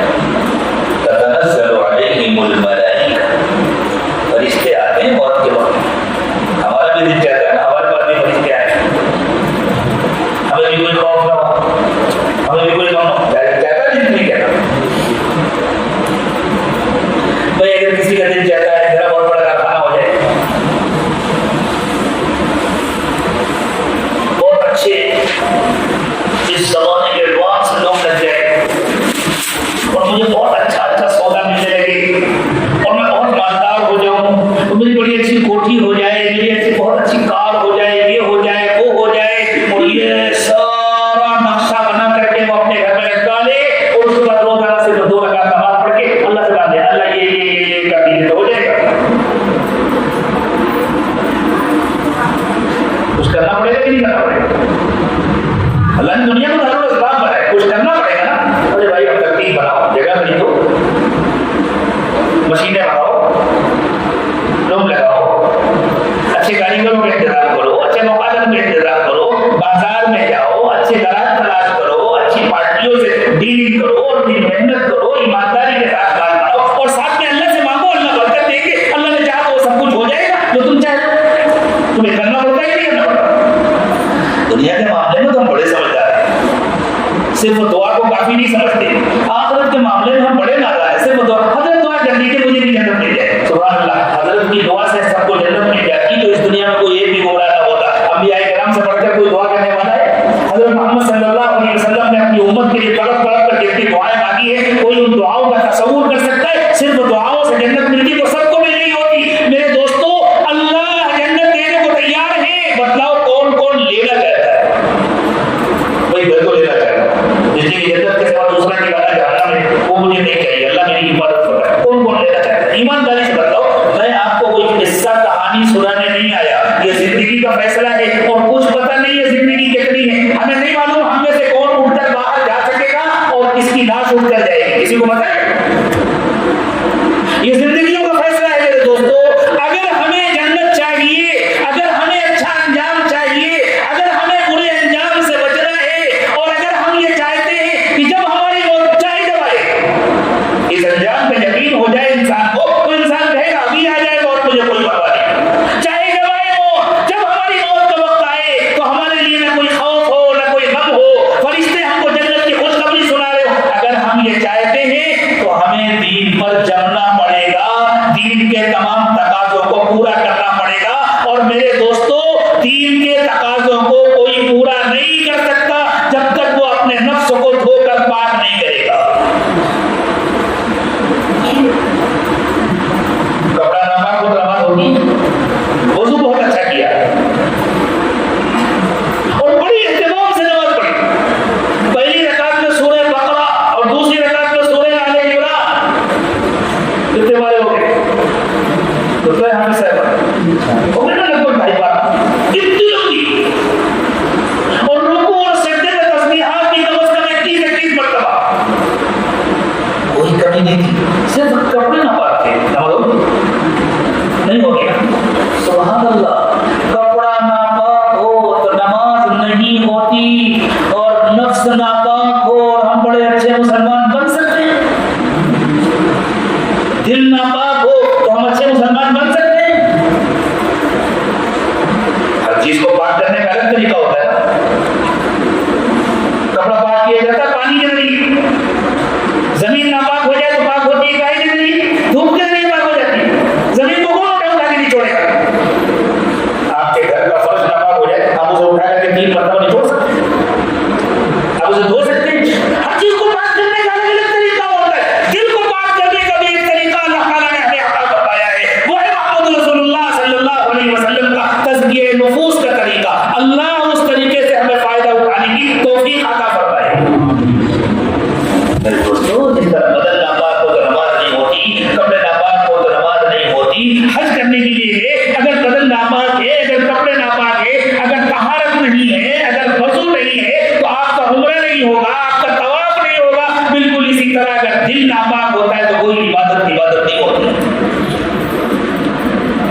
ہمارے دلوں کو پاک کر دے.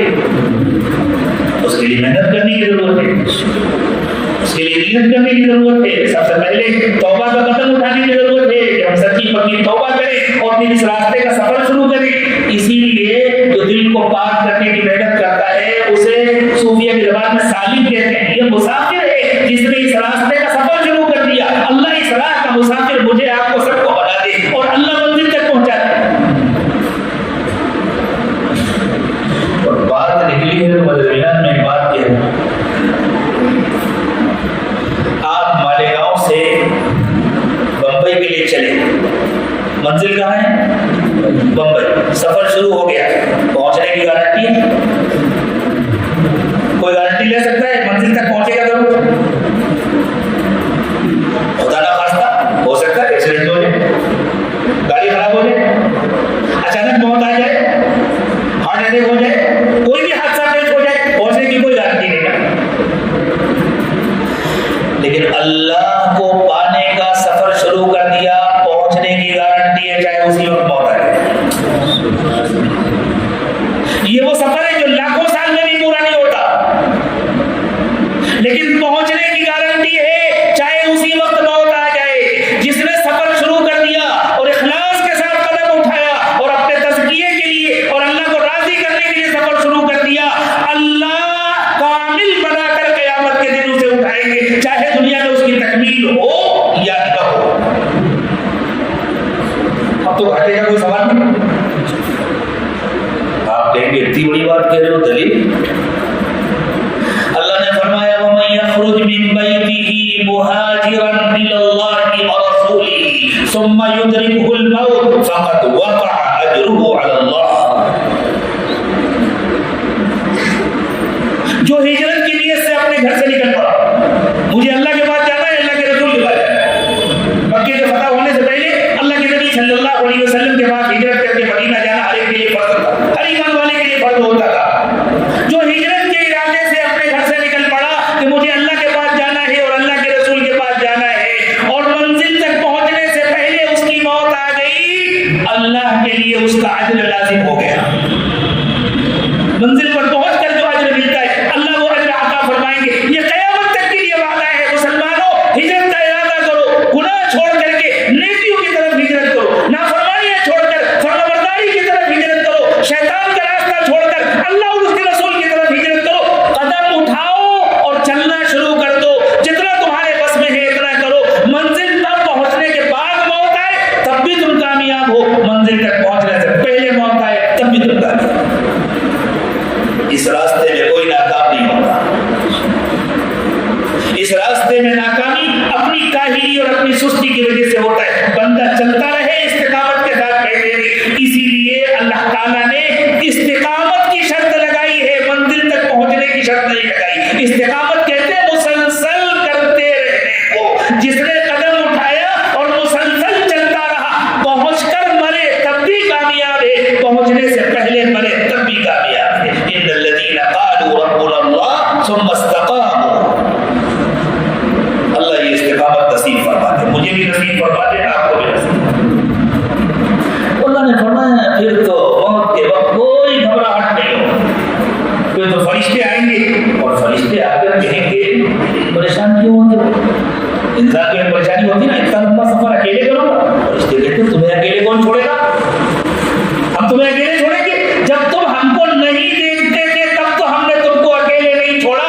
ہم تمہارے گھر میں ہم تمہارے ساتھ رہتے تھے, تمہاری مسجد میں ہم تمہارے ساتھ رہتے تھے, تمہارے کارخانوں میں ہم تمہارے ساتھ رہتے تھے, تمہارے کاروبار میں ہم تمہارے ساتھ رہتے تھے, ہر وقت ہم تمہارے ساتھ رہتے تھے. شیطان سے تمہاری حفاظت کرتے تھے, کتنی آفتوں اور مصیبتوں سے ہم تمہاری حفاظت کرتے تھے. ہم دنیا میں تمہارے دوست تھے. جب تم ہمیں نہیں دیکھتے تھے اس وقت ہم نے تم کو نہیں چھوڑا. اب تو تم ہمیں دیکھ رہے ہو, ہم تم کو اکیلے چھوڑیں گے؟ نہیں, اکیلے نہیں چھوڑیں گے. جنت تک تمہیں ساتھ لے کر جائیں گے, پہنچا کر آئیں گے. نحن اولیاؤکم فی الحیات الدنیا وفی الآخرہ. ارے دنیا میں بھی ہم تمہارے دوست تھے, یہاں بھی ہم تمہارے دوست تھے. وَلَكُمْ فِيهَا مَا تَشْتَهِي أَنفُسُكُمْ وَلَكُمْ فِيهَا مَا تَدَّعُونَ. اور جاؤ جنت میں ہمیشہ کے لیے چلے جاؤ, مزے کرو. جو تمہارا دل چاہے گا وہ تمہیں ملے گا. جو چاہو گے, جو تقاضا کرو گے وہ پورا کیا جائے گا. دنیا میں کوئی انسان ایسا نہیں ہے جس کی ہر خواہش دنیا میں پوری ہو جائے.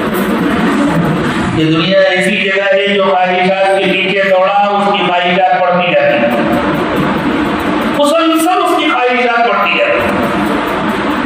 کسی کو دولت مند بننے کی اگر خواہش ہو گئی وہ کبھی دولت مند نہیں بن سکتا۔ اس کے پاس پیسے بہت ہو سکتے وہ دولت مند نہیں۔ جسے دولت مند بننے کی تمنا ہوتی ہے ہر دن اس کی فقیری بڑھتی ہے۔ عجیب نظام ہے دنیا کا۔ چلیں ایک مثال کے ذریعے سمجھیں۔ ایک آدمی پیدل چلتا ہے، سائیکل نہیں بیچارے کے پاس، اس کی تمنا کیا ہوگی؟ ایک پرانی سی سائیکل خریدی۔ تو وہ پرانی سائیکل کے لیے فقیر ہے نا۔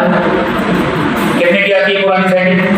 پتہ ہے مالک جی 1500۔ چلو ہم نے مان لیا 1500، تو وہ کتنے کا فقیر ہوا؟ 1500۔ جس دن اسے پرانی سائیکل مل گئی ایک ہفتے کے بعد اب اس کی تمنا ہے مجھے نئی سائیکل مل جائے۔ نئی سائیکل کتنے کی آتی ہے؟ 5000۔ آپ کتنے کا فقیر ہوا؟ فقیر گھٹا کے بڑھا، فقیر بڑھی نا، اب 5000 کا فقیر ہو گیا۔ اب جب اسے سائیکل مل گئی تو وہ کہتا ہے مجھے موٹر سائیکل مل جائے۔ کتنے کی آئی موٹر سائیکل؟ 60,000 کی، 70,000 کی۔ فقیری بڑھی ہے گھٹی؟ بڑھ گئی نا۔ اب جب موٹر سائیکل آ گئی تو وہ کہتا ہے موٹر سائیکل میں تو بڑی پریشانی ہوتی ہے، گرمی کے زمانے میں دھوپ لگتی ہے، سردی کے زمانے میں ٹھنڈی ہوا لگتی ہے، بارش کے زمانے میں بھیگ جاتا ہوں۔ ارے پرانی صحیح لیکن کوئی کار مل جائے، ہوتا ہی نہیں ہوتا ہی۔ کار کتنے کی آتی ہے پرانی؟ کم سے کم 2-3 لاکھ کی تو آئے گی نا۔ تو موٹر سائیکل ملی، پرانی سائیکل ملی، پہلے سے بڑا فقیر ہوا۔ نئی سائیکل ملی، اس سے بڑا فقیر ہوا۔ موٹر سائیکل ملی، اس سے بڑا فقیر ہوا۔ پوری دنیا کی دولت مل جائے اس کی فقیری کبھی ختم نہیں ہو سکتی۔ جو دنیا میں دولت مند بننا چاہتا ہے وہ کبھی دولت مند نہیں بن سکتا۔ جو اللہ سے راضی ہوتا ہے وہ سب سے بڑا دولت مند ہوتا ہے۔ اور اگر اس کا دل مطمئن ہے اللہ سے راضی ہے، اسے پرانی سائیکل مل گئی، کہتا ہے اللہ آپ کا بڑا احسان ہے، میں اتنی زبان سے آپ کا شکر ادا کروں، میں تو اس قابل نہیں یہ ہوتا ہے۔ اب اللہ چاہے اسے دنیا کی سب سے قیمتی کار دے دے، اللہ چاہے اسے سب سے بڑی کوٹھی دے دے، لیکن وہ اس کے پیچھے بھاگ نہیں رہا، یہ مالدار ہے۔ حضور اکرم صلی اللہ علیہ وسلم نے فرمایا مالداری کا تعلق جیب سے نہیں ہے، مالداری کا تعلق دل سے ہے، مالداری کا تعلق بینک بیلنس سے نہیں ہے، مالداری کا تعلق مکانات سے اور کارخانوں سے اور زمینوں سے اور گاڑیوں سے نہیں ہے، مالداری کا تعلق قلب سے۔ الغنى نفس، مالدار آدمی دل کا مالدار ہوتا ہے۔ جو اللہ کا شکر گزار ہے وہ سب سے بڑا مالدار ہے، جو اللہ کا ناشکر ہے وہ ساری دنیا کا مالک ہو جائے، جتنی دولت ہوگی اتنا بڑا فقیر ہوگا۔ چھوٹا آدمی چھوٹا فقیر ہوتا ہے، ایک پیدل چلنے والا بھی فقیر ہے لیکن اس کا فقر چھوٹا ہے، لیکن اس کو سائیکل چاہیے۔ اور آپ کے شہر کا جو سب سے بڑا مالدار آدمی ہو، اگر وہ اللہ سے راضی نہیں ہے اور اللہ کا شکر گزار ہے، اب اسے ساری قیمتی کاریں اس نے خریدی، اب اسے ہیلی کاپٹر دے، اب اسے ہوائی جہاز چاہیے، تو وہ بڑا فقیر ہے نا۔ ہوائی جہاز تو سائیکل کی قیمت میں نہیں آئے گا، جتنی بڑی اس کی تمنا اتنا بڑا وہ فقیر۔ تمنائیں پوری کرنے کی جگہ دنیا نہیں ہے۔ تو کیا یہ تمنائیں اللہ نے فضول پیدا کی ہیں؟ نہیں پوری ہوں گی۔ اگر تمنائیں اللہ نے دی اور وہ پوری نہیں ہو سکتی تو انسان کے ساتھ ظلم ہے، یہ تو زیادتی ہے نا۔ وَمَا رَبُّكَ بِظَلَّامٍ لِّلْعَبِيدِ، اور اللہ ظلم نہیں کرتے، پوری ہوں گی۔ طریق کی ایک مثال سمجھے، 5 سال کا ایک بچہ ہے، وہ کہتا ہے مجھے ابا بننا ہے، بنا ہے بچے کا بالکل بنے گا، ایک حد ہے اس کو پار کرنے کے بعد بنے گا انشاءاللہ۔ اس حد کا نام ہے بلوغ۔ جب وہ بالغ ہو جائے گا پھر انشاءاللہ اس کی شادی ہوگی، پھر بنے گا۔ تو اللہ نے اس کے دل میں باپ بننے کی جو تمنا ڈالی ہے وہ پوری ہوگی، لیکن اس عمر میں نہیں پوری ہوگی۔ ایک چھوٹی بچی ہے وہ ماں بننا چاہتی ہے، بن جائے گی، بنے گی، لیکن ایک عمر آئے گی اس کے بعد بنے گی، تمنا بھی ہے۔ بچے گڑیا کھیلتی ہیں، ہر بچی کو گڑیا کا شوق ہوتا ہے۔ کیوں ہوتا ہے؟ اس لیے کہ اسے ماں بننے کا شوق ہے۔ یہ گڑیا کھیلنے کا جو شوق ہے یہ ماں بننے کی تمنا ہے جو اس کے دل کے اندر چھپی ہوئی ہے۔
اسی لیے فرمایا وَلَكُمْ فِيهَا مَا تَشْتَهِي أَنفُسُكُمْ، وہاں تمہاری جو تمنا ہوگی وہ پوری ہوگی. وَلَكُمْ فِيهَا مَا تَدَّعُونَ، وہاں تمہارا ہر مطالبہ پورا کیا جائے گا.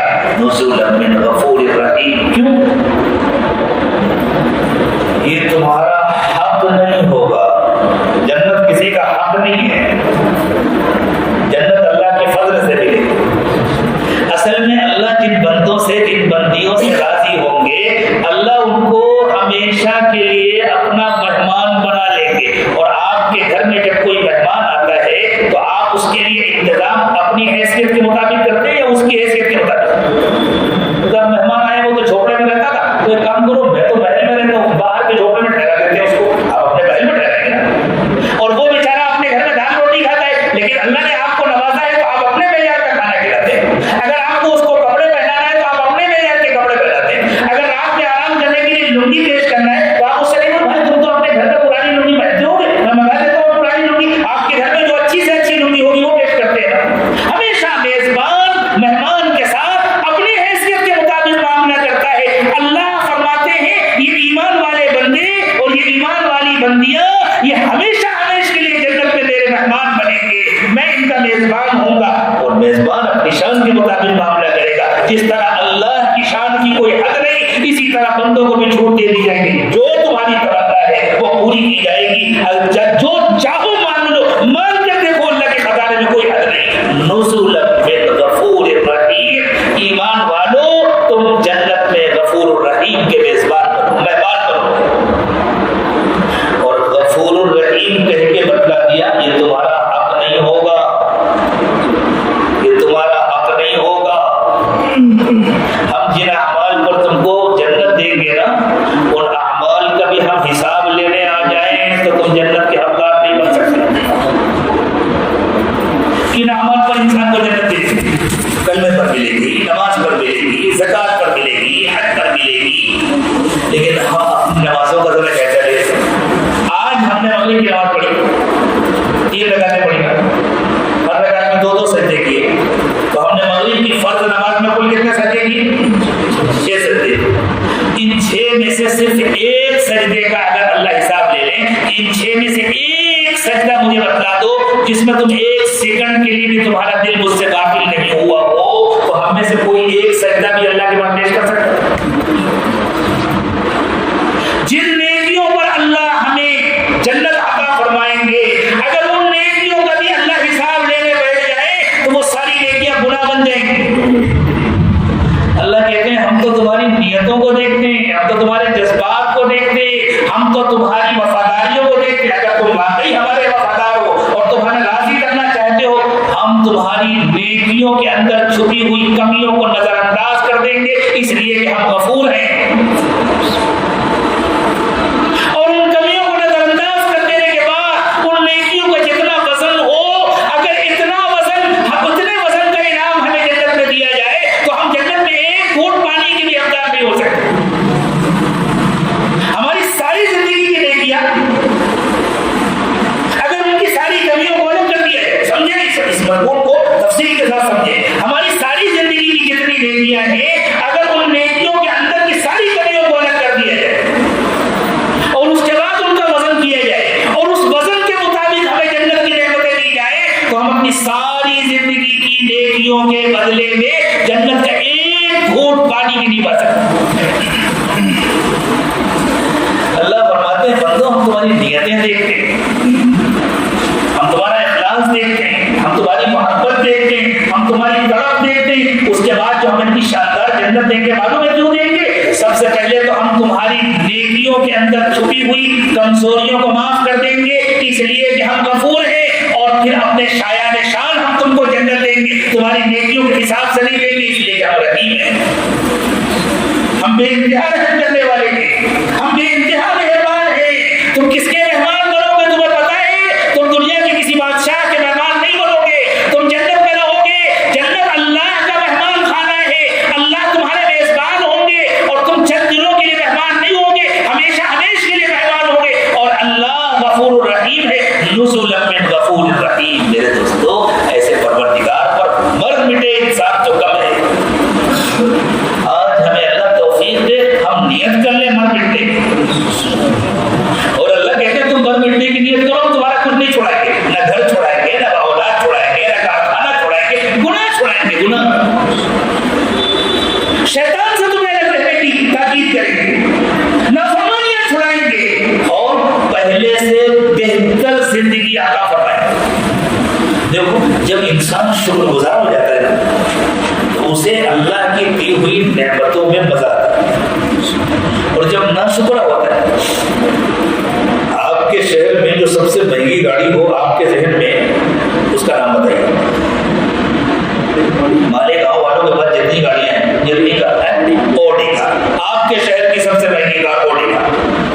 اوڈی کار دنیا کی سب سے مہنگی کار نہیں ہے. تمہیں پتہ ہے برونائی کے سلطان کے بعد جو کاروں کا پورا قافلہ ہے, اللہ نہ کرے کہ ہم اس طرح کے سلطان بنے, جو کاروں کا پورا قافلہ ہے بلا مبالغہ اس میں سے ایک گاڑی اگر دیکھی جائے تو کم از کم 100 اوڈی کا رہے گا. ہیرے جڑے ہوئے اس میں, ہیرے جڑے, ایک گاڑی اگر دیکھی جائے تو کم از کم 100 اوڈی کا رہے گا. اگر اوڈی کا مالک اللہ کا شکر گزار نہیں ہے اور اس کے دل میں تمنا ہے خدا کے پاس تو ہیلی کاپٹر ہے, ہمارے ملک میں ایسے لوگ ہیں جن کے اپنے ذاتی ہیلی کاپٹر ہے, جن کے اپنے ذاتی ہوائی جہاز ہے, وہ مالدار ہے کہ فقیر ہے؟ وہ فقیر ہوا نا. اور ایک بچہ جس نے امتحان میں کامیابی حاصل کی اور باپ نے اس کو انعام میں سائیکل دی, اور وہ اپنی سائیکل سے خوش ہے, خوش ہو کر کے وہ اپنی سائیکل سے نکلتا ہے, اس کا دل چاہتا ہے سب لوگ مجھے دیں, تو وہ مالدار ہے کہ فقیر؟ وہ مالدار. جو اللہ کا شکر گزار ہے وہ مالدار ہے, جو اللہ کا ناشکرا ہے وہ فقیر ہے, چاہے اسے ساری دنیا کی دولت مل جائے. اور جو فقیر ہے اسے کیا مزہ آئے گا. ہم اپنے دوست کے ساتھ دہلی میں سفر کر رہے تھے, ہریانہ گئے ہوئے تھے, وہاں سے ہم کو لے کے ایئرپورٹ جانا تھا. ہمارے دوست کی ماشاءاللہ اچھی گاڑی تھی, وہ گاڑی چلا رہے تھے, ہم بازو بیٹھے, بات چیت ہو رہی, برابر سے اوڈی گاڑی. ہمارے دوست نے حضرت گاڑی تو وہ ہے, غلط کہتے ہو, گاڑی یہ سوچ بدلو اپنی. تمہیں اللہ نے جو گاڑی دی ہے یہ سمجھو اس سے اچھی دنیا میں کوئی گاڑی نہیں ہوتی. میں اللہ کا شکر گزار ہوں, میں اس کا حقدار نہیں تھا. وہ اچھی نہیں تھی اس لیے کہ وہ میری نہیں, وہ اللہ نے مجھے نہیں دی. لیکن جب تک تمہارا یہ ذہن رہے گا گاڑی تو وہ ہے, اس وقت تک تم اللہ کے شکر گزار نہیں بن سکتے. یہ سمجھو اللہ نے مجھے جو نعمت دی ہے. تو میرے دوستو اللہ کا نافرمان بن کر ساری دنیا کما لو, تمہیں دنیا میں بھی مزہ نہیں آئے گا, کھانے میں مزہ نہیں آئے گا اس لیے کہ تمہارے دل میں اس سے اچھے کھانے کی تمنا ہے, رہنے میں مزہ نہیں آئے گا اس لیے کہ اس سے اچھے گھر کی تمنا ہے, گاڑیوں میں مزہ نہیں آئے گا اس لیے کہ اس سے اچھی گاڑی کی تمنا ہے. اگر تم اللہ کے نافرمان ہو تمہیں اللہ کی دی ہوئی نعمتوں میں مزہ نہیں آئے گا. مزے کی زندگی گزارنا چاہتے ہو تو اللہ کے شکر گزار بنو. اللہ مجھے بھی بنائے اور آپ کو بھی بنائے. جو اللہ کا شکر گزار بن جاتا ہے اللہ اسے دنیا میں جنت کا مزہ دیتے ہیں, چاہے وہ جھوپڑے میں رہتا ہو. پھر دونوں ہاتھوں میں لڈو ہوتے ہیں, پھر وہ دنیا میں بھی جنت میں رہتا ہے, پھر آخرت میں بھی جنت میں رہتا ہے. اسی لیے سیدنا عبداللہ ابن عباس جو امام المفسرین ہیں, جو دنیا بھر کے مفسرین کے امام ہیں, جن کے بارے میں اللہ کے نبی صلی اللہ علیہ وسلم نے دعا فرمائی تھی, اللہم علمہ الکتاب والحکمہ, اللہ میرے اس بھائی کو اپنی کتاب کا علم عطا فرما دیجیے اور اس کتاب کے اندر چھپی ہوئی حکمتوں کا علم عطا فرما دیجیے. حضرت عبداللہ ابن عباس فرماتے ہیں جنتیں دو ہیں, ایک وہ جنت ہے جو آخرت میں ملے گی اور ایک وہ جنت ہے جو مومن کو اللہ دنیا میں عطا فرماتے ہیں. جہنم میں دو ہیں, ایک وہ جہنم ہے جس میں مرنے کے بعد جانا ہوگا, اور ایک وہ جہنم ہے جو کافر کو اللہ دنیا میں جس میں رکھتے ہیں اللہ تعالیٰ. جو اللہ کا ناشکرا ہے اس کی زندگی جہنم بنتی ہے, چاہے وہ اپنے وقت کا سب سے بڑا دولت مند ہو, اور جو اللہ کا شکر گزار ہے اس کی دنیا میں بھی جنت بنتی ہے, چاہے وہ جھوپڑے میں رہتا ہو. اس لیے میرے دوستو مزہ تو اللہ کا کہنا ماننے میں ہے, مزہ تو اللہ کو یاد کرنے میں ہے. پھر تو کھانے میں بھی مزہ آتا ہے, پھر تو سونے میں بھی مزہ آتا ہے, پھر تو سواری میں بھی مزہ آتا ہے, پھر تو کمانے میں بھی مزہ آتا ہے, پھر خرچ کرنے میں بھی مزہ آتا ہے. جس نے اللہ کو راضی کر لیا اس کے لیے تو جنت ہی جنت ہے. اللہ دنیا کو بھی جنت بنا دیتے ہیں اور آخرت کو بھی جنت بنا دیتے ہیں. یہ جو قرآن پاک کی آیت کریمہ ہے نا, وَلِمَنْ خَافَ مَقَامَ رَبِّهِ جَنَّتَانِ, یہ جنتان کی تشریح میں سیدنا عبداللہ ابن عباس نے یہ بات ارشاد فرمائی. اللہ ہماری دنیا کی زندگی کو بھی جنت بنا دے اور آخرت میں بھی ہمیں اللہ جنت سے محروم نہ فرمائے میرے دوستو، اس کے لیے ہم سب کو اپنے دلوں پر محنت کرنی پڑے گی، اور دل پر محنت کرنے کے لیے پہلا قدم ہے توبہ کرنا، کہ اب تک جو غلطیاں ہو گئیں، جو گناہ ہو گئے، اور سب سے بڑا گناہ غفلت ہے، اللہ تعالیٰ اس کو معاف فرما دے۔ آئندہ ہم غفلت سے اپنے کو بچائیں گے، ہر وقت اللہ کو یاد کریں گے، اللہ کا کہنا مانیں گے۔ جلدی سے اسی نیت سے سب لوگ توبہ کے کلمات پڑھ لیں، اور ایک بات ذہن میں رکھیں، جن حضرات کو سلسلہ عالیہ نقشبندیہ میں داخل ہونا ہے، صرف وہ